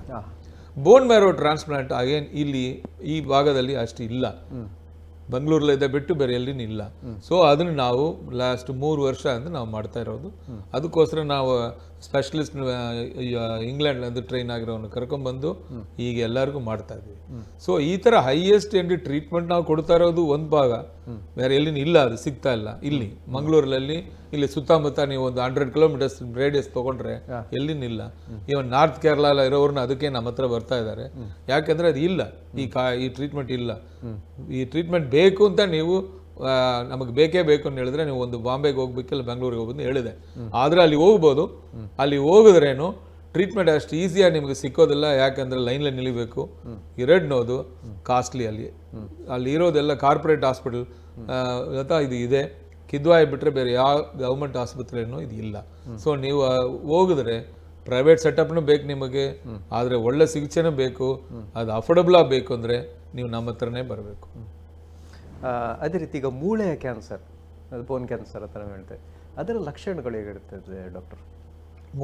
ಮೂಳೆ ಕ್ಯಾನ್ಸರ್ 2-3 ಟೈಪ್ ಇದೆ. ಆದರೆ ತುಂಬ ಸಾಧಾರಣವಾಗಿ ಬರೋದು ಏನಂದ್ರೆ ನಾವು ಆಸ್ಟಿಯೋಸಾರ್ಕೋಮಾ ಅಂತ ಕರಿತೀವಿ. ಅದು 15 ವರ್ಷ ಅಲ್ಲಿಂದ 25 ವರ್ಷ ಇರೋ ಆ ಏಜ್ ಗ್ರೂಪ್ಗೆ ಬರುತ್ತೆ.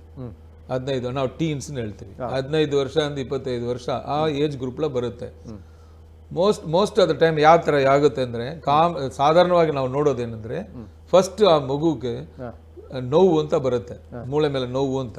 ಆದ್ರೆ ನೋಡೋಕಲ್ಲಿ ಸಾಮಾನ್ಯವಾಗಿ ಏನು ಕಾಣಿಸೋದಿಲ್ಲ. ಸೊ ಏನಿರೋದಿಲ್ಲ. ಸೊ ನೋವುದಾನೆ ಅಂತ ಎಲ್ಲರೂ ನೋವಿಗೆ ಮಾತ್ರ ಕೊಟ್ಬಿಟ್ಟು ನಿಲ್ಲಿಸ್ಬಿಡ್ತಾರೆ, ಯಾಕಂದ್ರೆ ಅದು ಏನು ಕಾಣಿಸೋದಿಲ್ಲ.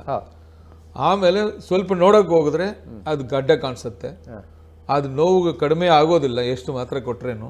ಒಂದು ಆರ್ಡಿನರಿ ಎಕ್ಸ್ರೇ ಮಾಡಿದ್ರೇನು ನಮಗೆ ಈಸಿಯಾಗಿ ಅದು ಕಂಡುಹಿಡಿಯುತ್ತೆ. ಸೊ ಗಡ್ಡೆ ಇರುತ್ತೆ, ನೋವು ಸಿವಿಯರ್ ನೋವು ಇರುತ್ತೆ. ಅದ್ರಲ್ಲಿ ನಾನು ಹೇಳಿದೆ ಸ್ತನದೆಲ್ಲ ಬರುವಾಗ ನೋವು ಇರೋದಿಲ್ಲ ಅಂತ. ಆದ್ರೆ ಒಂದು ಎಕ್ಸೆಪ್ಷನ್ ಏನಂದ್ರೆ ಬೋನ್ ಟ್ಯೂಮರ್, ತುಂಬಾ ಪೇನ್ ಜಾಸ್ತಿ ಇರುತ್ತೆ, ನೋವು ಜಾಸ್ತಿ ಇರುತ್ತೆ, ಗಡ್ಡೆ ಇರುತ್ತೆ. ಅಂಡ್ ಗಡ್ಡೆ ಬಿಟ್ರೆ ದೊಡ್ಡದಾಕೊಂಡೇ ಹೋಗುತ್ತೆ ಅಂಡ್ ಜಾಯಿಂಟ್ ಪಕ್ಕ ಬರುತ್ತೆ. ಅದು ಈ ಕ್ಯಾನ್ಸರ್ ಕಾಯಿಲೆ ಈ ಕ್ಯಾನ್ಸರ್ ಕಾಯಿಲೆ ಜಾಯಿಂಟ್ ಪಕ್ಕನೇ ಇರುತ್ತೆ. ಅದು ನಮ್ದು ಈ ನೀ ಜಾಯಿಂಟ್ ಪಕ್ಕ ಇರ್ಬೋದು, ಇಲ್ಲ ಶೋಲ್ಡರ್ ಜಾಯಿಂಟ್ ಪಕ್ಕ ಇರ್ಬೋದು, ಆದರೆ ಜಾಯಿಂಟ್ ಪಕ್ಕ ಬರುತ್ತೆ. ಮಗು ಮೋಸ್ಟ್ ಆಫ್ ದ ಟೈಮ್ ಏನು ಹೇಳುತ್ತೆ ಅಂದ್ರೆ ನಾನು ಕೆಳಗಡೆ ಬಿದ್ದೆ, ಅದಾದ ಮೇಲೆ ಅದನ್ನ ನೋವು ಹೇಳುತ್ತೆ. ಅದು ಬಂದು ಇನ್ಸಿಡೆಂಟಲ್ಲಿ ನಾವು ಹೇಳ್ತೀವಿ. ಕೆಳಗಡೆ ಬೀಳೋದಕ್ಕೂ ಟ್ಯೂಮರ್ ಬರೋದಕ್ಕೂ ಸಂಬಂಧ ಇಲ್ಲ. ಆದರೆ ಒಂದು ಸಂಶಯ ಇದೆ, ಅಲ್ಲಿ ಒಂದು ಆರ್ಡಿನರಿ ಎಕ್ಸ್ರೇ ಮಾಡಿದ್ರೂ ಅದು ಬೇಗನೆ ಕಂಡುಹಿಡಿಬೋದು. ಕಂಡುಹಿಡಿದ್ರೆ ಪೂರ್ತಿ ಗುಣಪಡಿಸಲಾಗ್ಬೋದು. ಆದರೆ ಈ ಕಾಯಿಲೆಗೆ ನಾವು ಆಪರೇಷನ್ ಮಾತ್ರ ಮಾಡಿ ಪ್ರಯೋಜನ ಇಲ್ಲ. ಇಂಜೆಕ್ಷನ್ ಟ್ರೀಟ್ಮೆಂಟ್, ಕೀಮೋಥೆರಪಿನ ಹೇಳ್ತೀವಿ, ಅದನ್ನು ಕೊಡಬೇಕು. ಈಗ ಕೀಮೋಥೆರಪಿ ಮಾಡಿದಾಗ ನಮ್ಮ ತಲೆ ಕೂದಲೆಲ್ಲ ಉದುರ್ತದೆ ಸಾಮಾನ್ಯವಾಗಿ, ಅದು ಮತ್ತೆ ಬರ್ತದ ಡಾಕ್ಟರ್?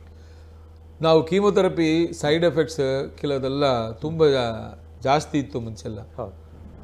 ಕೀಮೋಥೆರಪಿ ಕೊಟ್ಟ ತಕ್ಷಣ ಒಮ್ಮನ ಬರೋದು, ವಾಂತಿ ಆಗೋದು, ಆಮೇಲೆ ತಡ್ಕೊಳ್ಳೋಕೆ ಆಗೋದಿಲ್ಲ. ಇದೆಲ್ಲ ನಾವು ಒಳ್ಳೆ ಮಾತ್ರೆ ಔಷಧ ಎಲ್ಲ ಬಂದು ಅದನ್ನು ಕಂಪ್ಲೀಟ್ ಆಗಿ ಕಂಟ್ರೋಲ್ ಮಾಡಿದ್ದೀವಿ. ಆದರೆ ಒಂದೇ ಒಂದು ಸೈಡ್ ಎಫೆಕ್ಟ್ ನಾವು ಇವತ್ತೂ ಕಂಟ್ರೋಲ್ ಮಾಡೋಕೆ ಆಗಿಲ್ಲ ಅಂದರೆ ಅದು ಕೂದಲು ಉದುರೋದು. ಕೂದಲು ಉದುರುತ್ತೆ. ನಾವು ಅದು ಏನು ಮಾಡ್ತೀವಪ್ಪ ಅಂದರೆ ಅವ್ರಿಗೆ ಹೇಳ್ಕೊಡ್ತೀವಿ, ನೋಡಮ್ಮ ಇದು ಫಸ್ಟ್ ಒಂದು ಇಂಜೆಕ್ಷನ್ ಏನು ಕಾಣಿಸೋದಿಲ್ಲ, ಆದರೆ 2-3 ಸೈಕಲ್ ಕಂಪ್ಲೀಟ್ ಆಗಿ ಉದುರೋಗುತ್ತೆ. ಸೊ ನೀವು ಒಂದು ಮಾಡ್ಕೊಳ್ಳಿ. ಅದನ್ನ ಪರ್ಟಿಕ್ಯುಲರ್ ಹೆಂಗಸರಿಗೆ ತುಂಬಾ ಬೇಸರ ಆಗುತ್ತೆ ಕೂದಲು ಉದುರಾಗಿದ್ರೆ, ನಾವು ಅವ್ರಿಗೆ ಹೇಳ್ತೀವಿ ನಿಮ್ ಕೂದಲನ್ನೇ ಕಟ್ ಮಾಡಿ ವಿಗ್ ಮಾಡ್ಕೊಳ್ಳಿ, ನಿಮ್ ಕೂದಲನ್ನೇ ಕಟ್ ಮಾಡಿ ವಿಗ್ ಮಾಡ್ಕೊಂಡ್ಬಿಡಿ, ವಿಕ್ ಮಾಡಿ ರೆಡಿ ಆಗಿರಿ. ಒಂದು ಸೈಕಲ್ ಏನಾಗಲ್ಲ ಅಂದ್ರೆ 2 ಸೈಕಲ್ ಪೂರ್ತಿ ಹೋಗುತ್ತೆ, ಆವಾಗ ಅದನ್ನ ಉಪಯೋಗಿಸಿ ಅಂತ ಹೇಳ್ತೀವಿ. ಅದೇ ನಾವು ಹೇಳೋ ಮಾತ್ರ ಕೇಳಿಲ್ಲ ಅಂದ್ರೆ ಕೆಲವರು ಕೇಳೋದಿಲ್ಲ, ವಿಗ್ ನೀವು ತಗೋಬೇಕು, ಬೇರೆ ಏನು ದಾರಿ ಇಲ್ಲ. ಆದ್ರೆ ಇದು 5 ಇಲ್ಲ 6 ಸೈಕಲ್ ನಾವು ಕೊಡ್ತೀವಿ. 6 ಸೈಕಲ್ ಕೊಟ್ಟ ಮೇಲೆ ನಿಲ್ಲಿಸಿದ ಮೇಲೆ 3 ತಿಂಗಳಲ್ಲೇ ಒಳ್ಳೆ ಕೂದಲು ಬರಕ್ ಶುರುವಾಗುತ್ತೆ. ಮತ್ತೆ ಚೆನ್ನಾಗಿ ಬರುತ್ತೆ. ಆಕ್ಚುಲಿ ಬರೋದು ಮಾತ್ರ ಅಲ್ಲ, ತುಂಬಾ ಚೆನ್ನಾಗಿರುತ್ತೆ. ಅದು ಸಿಲ್ಕಿ ಅಂತ ಹೇಳ್ತೀವಿ ನಾವು. ಈಗ ಒಂದ್ಸರಿ ಕ್ಯಾನ್ಸರ್ ಆದ ಗಡ್ಡೆಯನ್ನು ಕತ್ತರಿಸಿದ ಮೇಲೆ, ಸರ್ಜರಿ ಆದ್ಮೇಲೆ ಅದು ಮತ್ತೆ ಬರುವ ಸಾಧ್ಯತೆಗಳು ಎಷ್ಟಿದೆ ಡಾಕ್ಟರ್? ಕ್ಯಾನ್ಸರ್ಲ ಒಂದು ಇಂಪಾರ್ಟೆಂಟ್ ಇದು ಪ್ರಾಬ್ಲಮ್ ಏನು ಅಂದ್ರೆ ತಿರುಗ ಬರೋದು. ನಾವು ಒಂದ್ಸತಿ ನಾವು ಆಪರೇಷನ್ ಮಾಡಿದ್ರೇನು ಇಲ್ಲ ಬೇರೆ ಏನು ಟ್ರೀಟ್ಮೆಂಟ್ ಕೊಟ್ರೇನು ಆ ರೋಗಿಯವ್ರನ್ನೇ ನಾವು ಯಾವಾಗಲೂ 3 ತಿಂಗಳಿಗೆ ಒಂದ್ಸಲ ಬನ್ನಿ, 6 ತಿಂಗಳಿಗೆ ಒಂದ್ಸಲ ಬನ್ನಿ ನಾವು ಕೇಳೋಕೆ ಕಾರಣನೇ ಅದೇ. ತಿರುಗ ಬರೋಕ್ಕೆ ಸಾಧ್ಯ ಇದೆ ಅಂತ ನೀವು ಕ್ಯಾನ್ಸರ್ ಒಂದೇ ಲೈನ್ ಉತ್ತರ ಕೇಳಿದ್ರೆ ಹೌದು ಬರೋಕ್ಕೆ ಸಾಧ್ಯ ಇದೆ ಅಂತ ಹೇಳ್ತೀವಿ. ಆದರೆ ಆ ಸಾಧ್ಯನ ಎಷ್ಟು ಕಡಿಮೆ ಮಾಡಬೇಕು ಅನ್ನೋದಕ್ಕೆ ಈಗ ಟ್ರೀಟ್ಮೆಂಟ್ ಬಂದಿರೋದು. ಈಗ ಮುಂಚೆ ಒಂದು 40-50 ವರ್ಷ ಮುಂಚೆ ಇದೇ ಬೋನ್ ಟ್ಯೂಮರ್ ನಾನು ಹೇಳೋದು, ಆಪರೇಷನ್ ಮಾಡಿ ತೆಗೆದು ಬಿಡ್ತೀವಿ, ಆಮೇಲೆ ಅದು ಬರುತ್ತಾ ಇಲ್ಲೋ ನಮಗೆ ಗೊತ್ತಿಲ್ಲ, ನೋಡ್ತಾ ಇರಬೇಕು. ಈಗ ಆಪರೇಷನ್ ಮಾತ್ರ ಮಾಡೋದಿಲ್ಲ, ಆಪರೇಷನ್ ಮಾಡ್ತೀವಿ, ಇಂಜೆಕ್ಷನ್ ಟ್ರೀಟ್ಮೆಂಟ್ ಕೀಮೋಥೆರಪಿ ಕೊಡ್ತೀವಿ. ಇದೆಲ್ಲ ಕೊಡೋದು ಯಾಕಪ್ಪ ಅಂದ್ರೆ ತಿರುಗಿ ಬರಬಾರ್ದು. ಬರೋ ತರ ಇದ್ರೇನು ಅದನ್ನ ಎಷ್ಟು ಪೋಸ್ಟ್ಪೋನ್ ಮಾಡಬೇಕು. 2 ವರ್ಷ ಎಲ್ಲ ಬರುತ್ತಾ ಇರೋದ್ರೆ ಈಗ 20 ವರ್ಷ ಬಿಟ್ಟು ಬರೋ ತರ ಮಾಡೋದು. ಇದು ನಾವು ಮಾಡ್ತಾ ಇರೋದು ಒಂದು. ಅದು ಇನ್ನೊಂದು ತೊಂದರೆ ಏನಂದ್ರೆ ಕ್ಯಾನ್ಸರ್ ಅಲ್ಲಿ ಮಾತ್ರ ಅಲ್ಲ, ನಾವು ಯಾವ ಜಾಗದಲ್ಲಿ ಕ್ಯಾನ್ಸರ್ ಬಂತೋ ಆ ಜಾಗದಲ್ಲಿ ಮಾತ್ರ ಅಲ್ಲ, ಅದು ಬೇರೆ ಜಾಗದಲ್ಲಿನೂ ಹೋಗುತ್ತೆ. ಪರ್ಟಿಕ್ಯುಲರ್ ಆಗಿ ಶ್ವಾಸಕೋಶಕ್ಕೆ ಹೋಗುತ್ತೆ, ಲಿವರ್ಗೆ ಹೋಗುತ್ತೆ. ಸೊ ಇದೆಲ್ಲ ನಮಗೆ ಗೊತ್ತು, ಇದೆಲ್ಲ ಹೋಗ್ಬೋದು ಅಂತ. ಸೊ 3 ತಿಂಗಳಿಗೆ ಒಂದ್ಸಲ ನೀವು ಬಂದು ಈ ಟೆಸ್ಟ್ ಮಾಡ್ಕೊಳ್ಳಿ ಅಂತ ನಾವು ಕೇಳ್ಕೊಳ್ಳೋದು ಅದೇ. ಅದೇ ರೀತಿ ಈಗ ಒಂದು ಸರಿ ಶಸ್ತ್ರಚಿಕಿತ್ಸೆಯನ್ನು ಮಾಡಿಸಿಕೊಂಡ ನಂತರ ಯಾವ ರೀತಿ ಬದಲಾಗಬೇಕು ಬದುಕಿನ ಶೈಲಿ, ಲೈಫ್ ಸ್ಟೈಲ್ ಅಂತ ನಾವು ಹೇಳ್ತೇವೆ. ನಾವು ಎಲ್ಲಿ ಶಸ್ತ್ರಚಿಕಿತ್ಸೆ ಮಾಡ್ಕೊಳ್ತಾ ಇದೀವಿ ಅನ್ನೋದು ಮೇಲೆ ಹೋಗುತ್ತೆ, ಯಾವ ಕಾರಣಕ್ಕೆ ನಾವು ಶಸ್ತ್ರಚಿಕಿತ್ಸೆ ಮಾಡ್ತೀವಿ ಅನ್ನೋದು. ಅಂದ್ರೆ ಒಂದು ಉದಾಹರಣೆಗೆ ಹೇಳಬೇಕಾದ್ರೆ, ಈಗ ಅನ್ನನಾಳದಲ್ಲಿ ನಾವು ಕ್ಯಾನ್ಸರ್ ಇದೆ ಅಂತ ಹೇಳಿ ಒಂದು ಆಪರೇಷನ್ ಮಾಡ್ತೀವಿ. ಅನ್ನನಾಳದನ್ನ ತೆಗೆದು ಬಿಡ್ತೀವಿ, ಅಲ್ಲಿ ಅನ್ನನಾಳನ ಇರೋಲ್ಲ. ಸೊ ಅನ್ನನಾಳನ್ನ ಸಬ್ಸ್ಟಿಟ್ಯೂಟ್ ಮಾಡೋ ತರ ಒಂದು ಈ ಟ್ಯೂಬ್ ಹೊಟ್ಟೆ ಚೀಲನ ಟ್ಯೂಬ್ ತರ ಮಾಡಿ ತಗೊಂಬಂದು ಇಡ್ತೀವಿ. ಅಂದ್ರೆ ಹೊಟ್ಟೆ ಚೀಲ ಇಲ್ಲ ಇಲ್ಲಿ, ಅದನ್ನ ತಗೊಂಬಂದು ಟ್ಯೂಬ್ ಆಗಿ ಇಟ್ಬಿಟ್ಟಿವಿ. ಸೊ ಹೊಟ್ಟೆ ಚೀಲ ಏನೇನು ಕೆಲಸ ಆಗ್ಬೇಕೋ ಅದು ಆಗೋದಿಲ್ಲ. ಸೊ ನಾವು ಲೈಫ್ ಸ್ಟೈಲ್ ಹೇಳ್ಕೊಡ್ತೀವಿ. ಈಗ ಮುಂಚೆ ತರ ನೀವು 2 ಸಲ 3 ಸಲ ಊಟ ಮಾಡಿದ್ರೆ ಸಾಕಾಗಲ್ಲ, ಸ್ವಲ್ಪ ಸ್ವಲ್ಪ 5-6 ಸಲ ತಗೋಬೇಕು. ಪ್ರೋಟೀನ್ ಎಲ್ಲ ಸ್ವಲ್ಪ ಜಾಸ್ತಿ ತಗೋಬೇಕು. ಅದು ಬೇಗನೆ ಹೋಗುತ್ತೆ, ಕರಳಿಗೆ ಹೋಗ್ಬಿಡುತ್ತೆ ನೀವು ತಗೊಳ್ಳೋದು. ಸೊ ನೀವು ಸುಸ್ತಾಗ್ಬಿಡುತ್ತೀರಿ ಅಂತ ಹೇಳಿ ನಾವು ಅವ್ರಿಗೆ ಲೈಫ್ ಸ್ಟೈಲ್ ಫ್ಯಾಕ್ಟರ್ಸ್ನ ಮಾಡಿಫಿಕೇಶನ್ ಹೇಳ್ಕೊಡ್ತೀವಿ. ಸೊ ಇದು ನಾನು 4 ಒಂದು ಉದಾಹರಣೆಗೆ ಹೇಳಿದೆ. ಬೇರೆ ಬೇರೆ ಜಾಗದಲ್ಲಿ ನಾವು ಟ್ರೀಟ್ಮೆಂಟ್ ಕೊಟ್ಟರೆ ಅದಕ್ಕೆ ಏನು ಹೇಳಬೇಕೋ ಆ ಥರ ಮಾಡ್ತೀವಿ. ಈಗ ನಾವು ಆಪರೇಷನ್ ಈಗ ಬೋನ್ ಟ್ಯೂಮರ್ ಹೇಳ್ತಾ ಇದ್ದೀವಿ. ಸೊ ಅದ್ರಲ್ಲಿ ನಾವು ಏನು ಮಾಡಿದ್ರೆ ಫಸ್ಟು ಯಾವ ರೀತಿಯಲ್ಲಿ ಫಿಸಿಯೋಥೆರಪಿ ಕೊಡೋದು, ಯಾವ ರೀತಿಯಲ್ಲಿ ನಡೆಸಬೇಕು, ನಡಿಬೇಕು, ಅದೆಲ್ಲ ಹೇಳ್ಕೊಡೋಕೆ ಅದನ್ನು ನಾವು ರಿಹ್ಯಾಬಿಲಿಟೇಷನ್ ಅಂತ ಹೇಳ್ತೀವಿ. ಇನ್ನೊಂದು ನಾವು ನೀವು ಇದು ಹೇಳೋದಕ್ಕೆ ನಾನು ಅದನ್ನ ಹೇಳಬೇಕು. ರಿಹ್ಯಾಬಿಲಿಟೇಷನ್ ಅಂದರೆ ಅದು ಫಿಸಿಕಲ್, ದಟ್ ಈಸ್ ಈಗ ನಾವು ಮಾತಾಡ್ತಾ ಇರೋದು ಕಾಲು ಕೈ ಎಲ್ಲ ಹೋಗಿದ್ರೆ ಏನಾಗುತ್ತೆ, ಇಲ್ಲೇ ಸ್ತನದ ತೆಗೆದು ಬಿಟ್ರೆ ಏನು ಮಾಡಬೇಕು ಅದೆಲ್ಲ ನಾವು ಹೇಳ್ತೀವಿ. ಅದಕ್ಕೆ ನಾವು ಫಿಸಿಕಲ್ ರಿಹ್ಯಾಬಿಲಿಟೇಷನ್ ಹೇಳ್ತೀವಿ. ಫಿಸಿಕಲ್ ರಿಹ್ಯಾಬಿಲಿಟೇಷನ್ ಅಂದರೆ ಸ್ತನದ ತೆಗೆದ್ರೆ ಹೊರಗಡೆಯಿಂದ ಸ್ತನ ತರ ಕೊಡೋದು. ಈಗ ಕಾಲು ತೆಗೆದು ಬಿಟ್ರೆ ಅವ್ರಿಗೆ ಆರ್ಟಿಫಿಷಿಯಲ್ ಲೆಗ್ ಕೊಡೋದು. ಈ ಚಿಕಿತ್ಸೆಯನ್ನು ನಾವು ಈ ಥರ ಚಿಕಿತ್ಸೆ ಅಲ್ಲ ಇದು. ಈ ರಿಹ್ಯಾಬಿಲಿಟೇಷನ್ ಪ್ರೋಗ್ರಾಮ್ ನಮ್ದು ಎನಪೆಯ ಡೀಮ್ಡ್ ಯೂನಿವರ್ಸಿಟಿ ನಾವೇ ಕೊಡ್ತಾ ಇದ್ದೀವಿ ಅವರಿಗೆ. ನಾವೇ ಅದನ್ನ ನಾವು ಮ್ಯಾನುಫ್ಯಾಕ್ಚರ್ ಮಾಡೋ ಥರ ರೀತಿಯಲ್ಲಿ ನಾವು ರೆಡಿ ಆಗ್ತಾ ಇದ್ವಿ. ಈಗ ಇನ್ನೊಬ್ರನ್ನ ಸ್ಪೆಷಲಿಸ್ಟ್ನ ಕರ್ಕೊಂಡ್ಬಂದು ಅವ್ರ ಮೂಲವಾಗಿ ಈಗ ಕೊಡ್ತಾ ಇದ್ದೀವಿ. ಈಗ 1,000 ನಾವು ಬ್ರೆಸ್ಟ್ ಥರ ಸ್ಪೆಷಲ್ ಬ್ರೆಸ್ಟ್ ಥರನೇ ಕೊಡ್ತಾ ಇದ್ದೀವಿ. ಇದೆಲ್ಲ ಕಾಲು ಕತ್ತರಿಸೋ ಕಾಲನ್ನೇ ನಾವು ಆರ್ಟಿಫಿಷಿಯಲ್ ಕೊಡ್ತಾ ಇರೋದು. ಆದರೆ ಇನ್ನು 3 ತಿಂಗಳೇ ನಾವೇ ಅದನ್ನ ಇಲ್ಲಿ ಮ್ಯಾನುಫ್ಯಾಕ್ಚರ್ ಮಾಡೋ ಥರ ರೀತಿಯಲ್ಲಿ ರೆಡಿ ಆಗ್ತಾ ಇದ್ದೀವಿ. ನಮ್ದು ಇನೋವೇಷನ್ ಆ್ಯಂಡ್ ಇನ್ಕ್ಯುಬೇಷನ್ ಸೆಂಟರ್ ಅಂತ ಇದೆ. ಅದು ಮೂಲಕವಾಗಿ ನಾವು ಇಲ್ಲಿನೇ ನಾವು ಮ್ಯಾನುಫ್ಯಾಕ್ಚರ್ ಮಾಡಿದ್ರೆ ಇನ್ನೂ ಕಡಿಮೆ ಆಗುತ್ತೆ ಕಾಸ್ಟ್.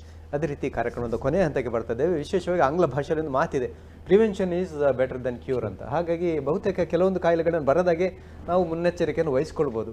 ಈ ಕ್ಯಾನ್ಸರ್ಗೆ ಆ ರೀತಿ ಏನಾದರೂ ಸಾಧ್ಯತೆ ಇದೆಯಾ? ನಾನು ಮುಂಚೆನೇ ಹೇಳಿದೆ, ಅದು ತಿರುಗಿ ರಿಪೀಟ್ ಮಾಡ್ತಾ ಇದ್ದೀನಿ. ಲೈಫ್ ಸ್ಟೈಲ್ ಮಾಡಿಫಿಕೇಶನ್ ಅಂತ ನಾವು ಹೇಳಿದ್ವಿ. ಈಗ ಹೊರಗಡೆ ಹೋಗಿ ಏನೇನೋ ನಾವು ಊಟ ಮಾಡ್ತಾ ಇದ್ವಿ, ಎಲ್ಲೆಲ್ಲಿಯೋ ಏನೇನೋ ಮಾಡಿ ಒಬಿಸಿಟಿ ಅಂತ ಕೇಳ್ತೀವಿ, ಓವರ್ ವೆಯ್ಟ್. ಈಗ ಓವರ್ ವೆಯ್ಟ್ ಬಂದಿರೋದಕ್ಕೆ ಕಾರಣ ಏನು ಅಂತ ನಾನು ಮಾತಾಡ್ತಾ ಇಲ್ಲ. ಆದರೆ ಅದನ್ನ ಅವಾಯ್ಡ್ ಮಾಡಿದ್ರೆ, ಓವರ್ ವೆಯ್ಟ್ ಹಾಕೋದು ನಿಲ್ಲಿಸಿದ್ರೆ ಕಿಲೋ ಕ್ಯಾನ್ಸರ್ ಕಾಯಿಲೆ ನಾವು ನಿಲ್ಲಿಸಬಹುದು, ತಡೆಗಡಿಸಬಹುದು ಅಂತ ನಮಗೆ ಈಗ ಮಾಹಿತಿ ಬಂದಿದೆ. ಇದು ಸಿಂಪಲ್. ಇದು ಜಾಸ್ತಿ ಊಟ ಮಾಡಿಬಿಡ ಅಂತ ಹೇಳ್ತಾ ಇದ್ದೀನಿ ಅಷ್ಟೇ. ತುಂಬ ಜಾಸ್ತಿ ವೆಯ್ಟ್ ಹಾಕ್ಬೇಡಿ ಅಂತ ಹೇಳ್ತಾ ಇದ್ದೀನಿ. ಒಳ್ಳೆ ಊಟ ಮಾಡಿ, ಸಾಧ್ವೇ ಅಂತ ಹೇಳ್ತೀವಿ ನಾವು, ಆ ಥರ ಊಟನ ಮಾಡಬೇಕು. More of vegetarian food, more of fruits, ಇದೆಲ್ಲ ನಾವು ಸಿಂಪಲ್, ಇದೆಲ್ಲ ನಾವು ಹೇಳ್ತಾ ಇರೋದು.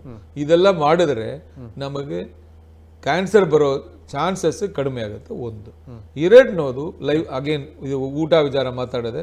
ಎರಡನೇದು ಲೈಫ್ ಸ್ಟೈಲ್ ಫ್ಯಾಕ್ಟರ್ಸ್. ನಮ್ದು ಹೇಳಿದ್ನಲ್ಲ, ಈಗ ಇನ್ಫೆಕ್ಷನ್ ತಗೊಂಡ್ರೆ ಅದು HPV ಇನ್ಫೆಕ್ಷನ್, ಅದನ್ನ ನಾವು ಮಾಡ್ಕೊಂಡಿರೋದು, ಅದನ್ನ ನಾವು ಅವಾಯ್ಡ್ ಮಾಡ್ಬೋದು, ಈಸಿಯಾಗಿ ಅವಾಯ್ಡ್ ಮಾಡ್ಬೋದು. ಮೂರನೇದು ಈ ಥರ ತಂಬಾಕು ಸೇವೆ, ಹೊಗೆಯಲ್ಲ ಕಟ್ಟಿಪುಡಿ ಇದನ್ನ ಉಪಯೋಗಿಸ್ತಾ ಇದ್ರೆ ಅದನ್ನ ನಿಲ್ಲಿಸಿ. ಅದನ್ನ ನಿಲ್ಲಿಸಿದ್ರೇನೆ ಸಾಕು, ಅಟ್ಲೀಸ್ಟ್ ಒಂದು 8 ಕ್ಯಾನ್ಸರ್ ನಾವು ನಮ್ಮ ದೇಹದಲ್ಲಿ ಅಲ್ಲಿಂದ ಎಲ್ಲಿ ಬರುತ್ತೆ ಅದನ್ನ ನಾವು ಕಂಟ್ರೋಲ್ ಮಾಡ್ಬೋದು. 8 ಕ್ಯಾನ್ಸರ್ ಬರುತ್ತೆ ನಾವು ಇದು ಟೊಬ್ಯಾಕೋ, ಹೊಗೆಯಲ್ಲ ಕಟ್ಟಿಬಿಡಿ ಇಲ್ಲ ತಂಬಾಕು ಸೇವೆ ಮಾಡಿದ್ರೆ.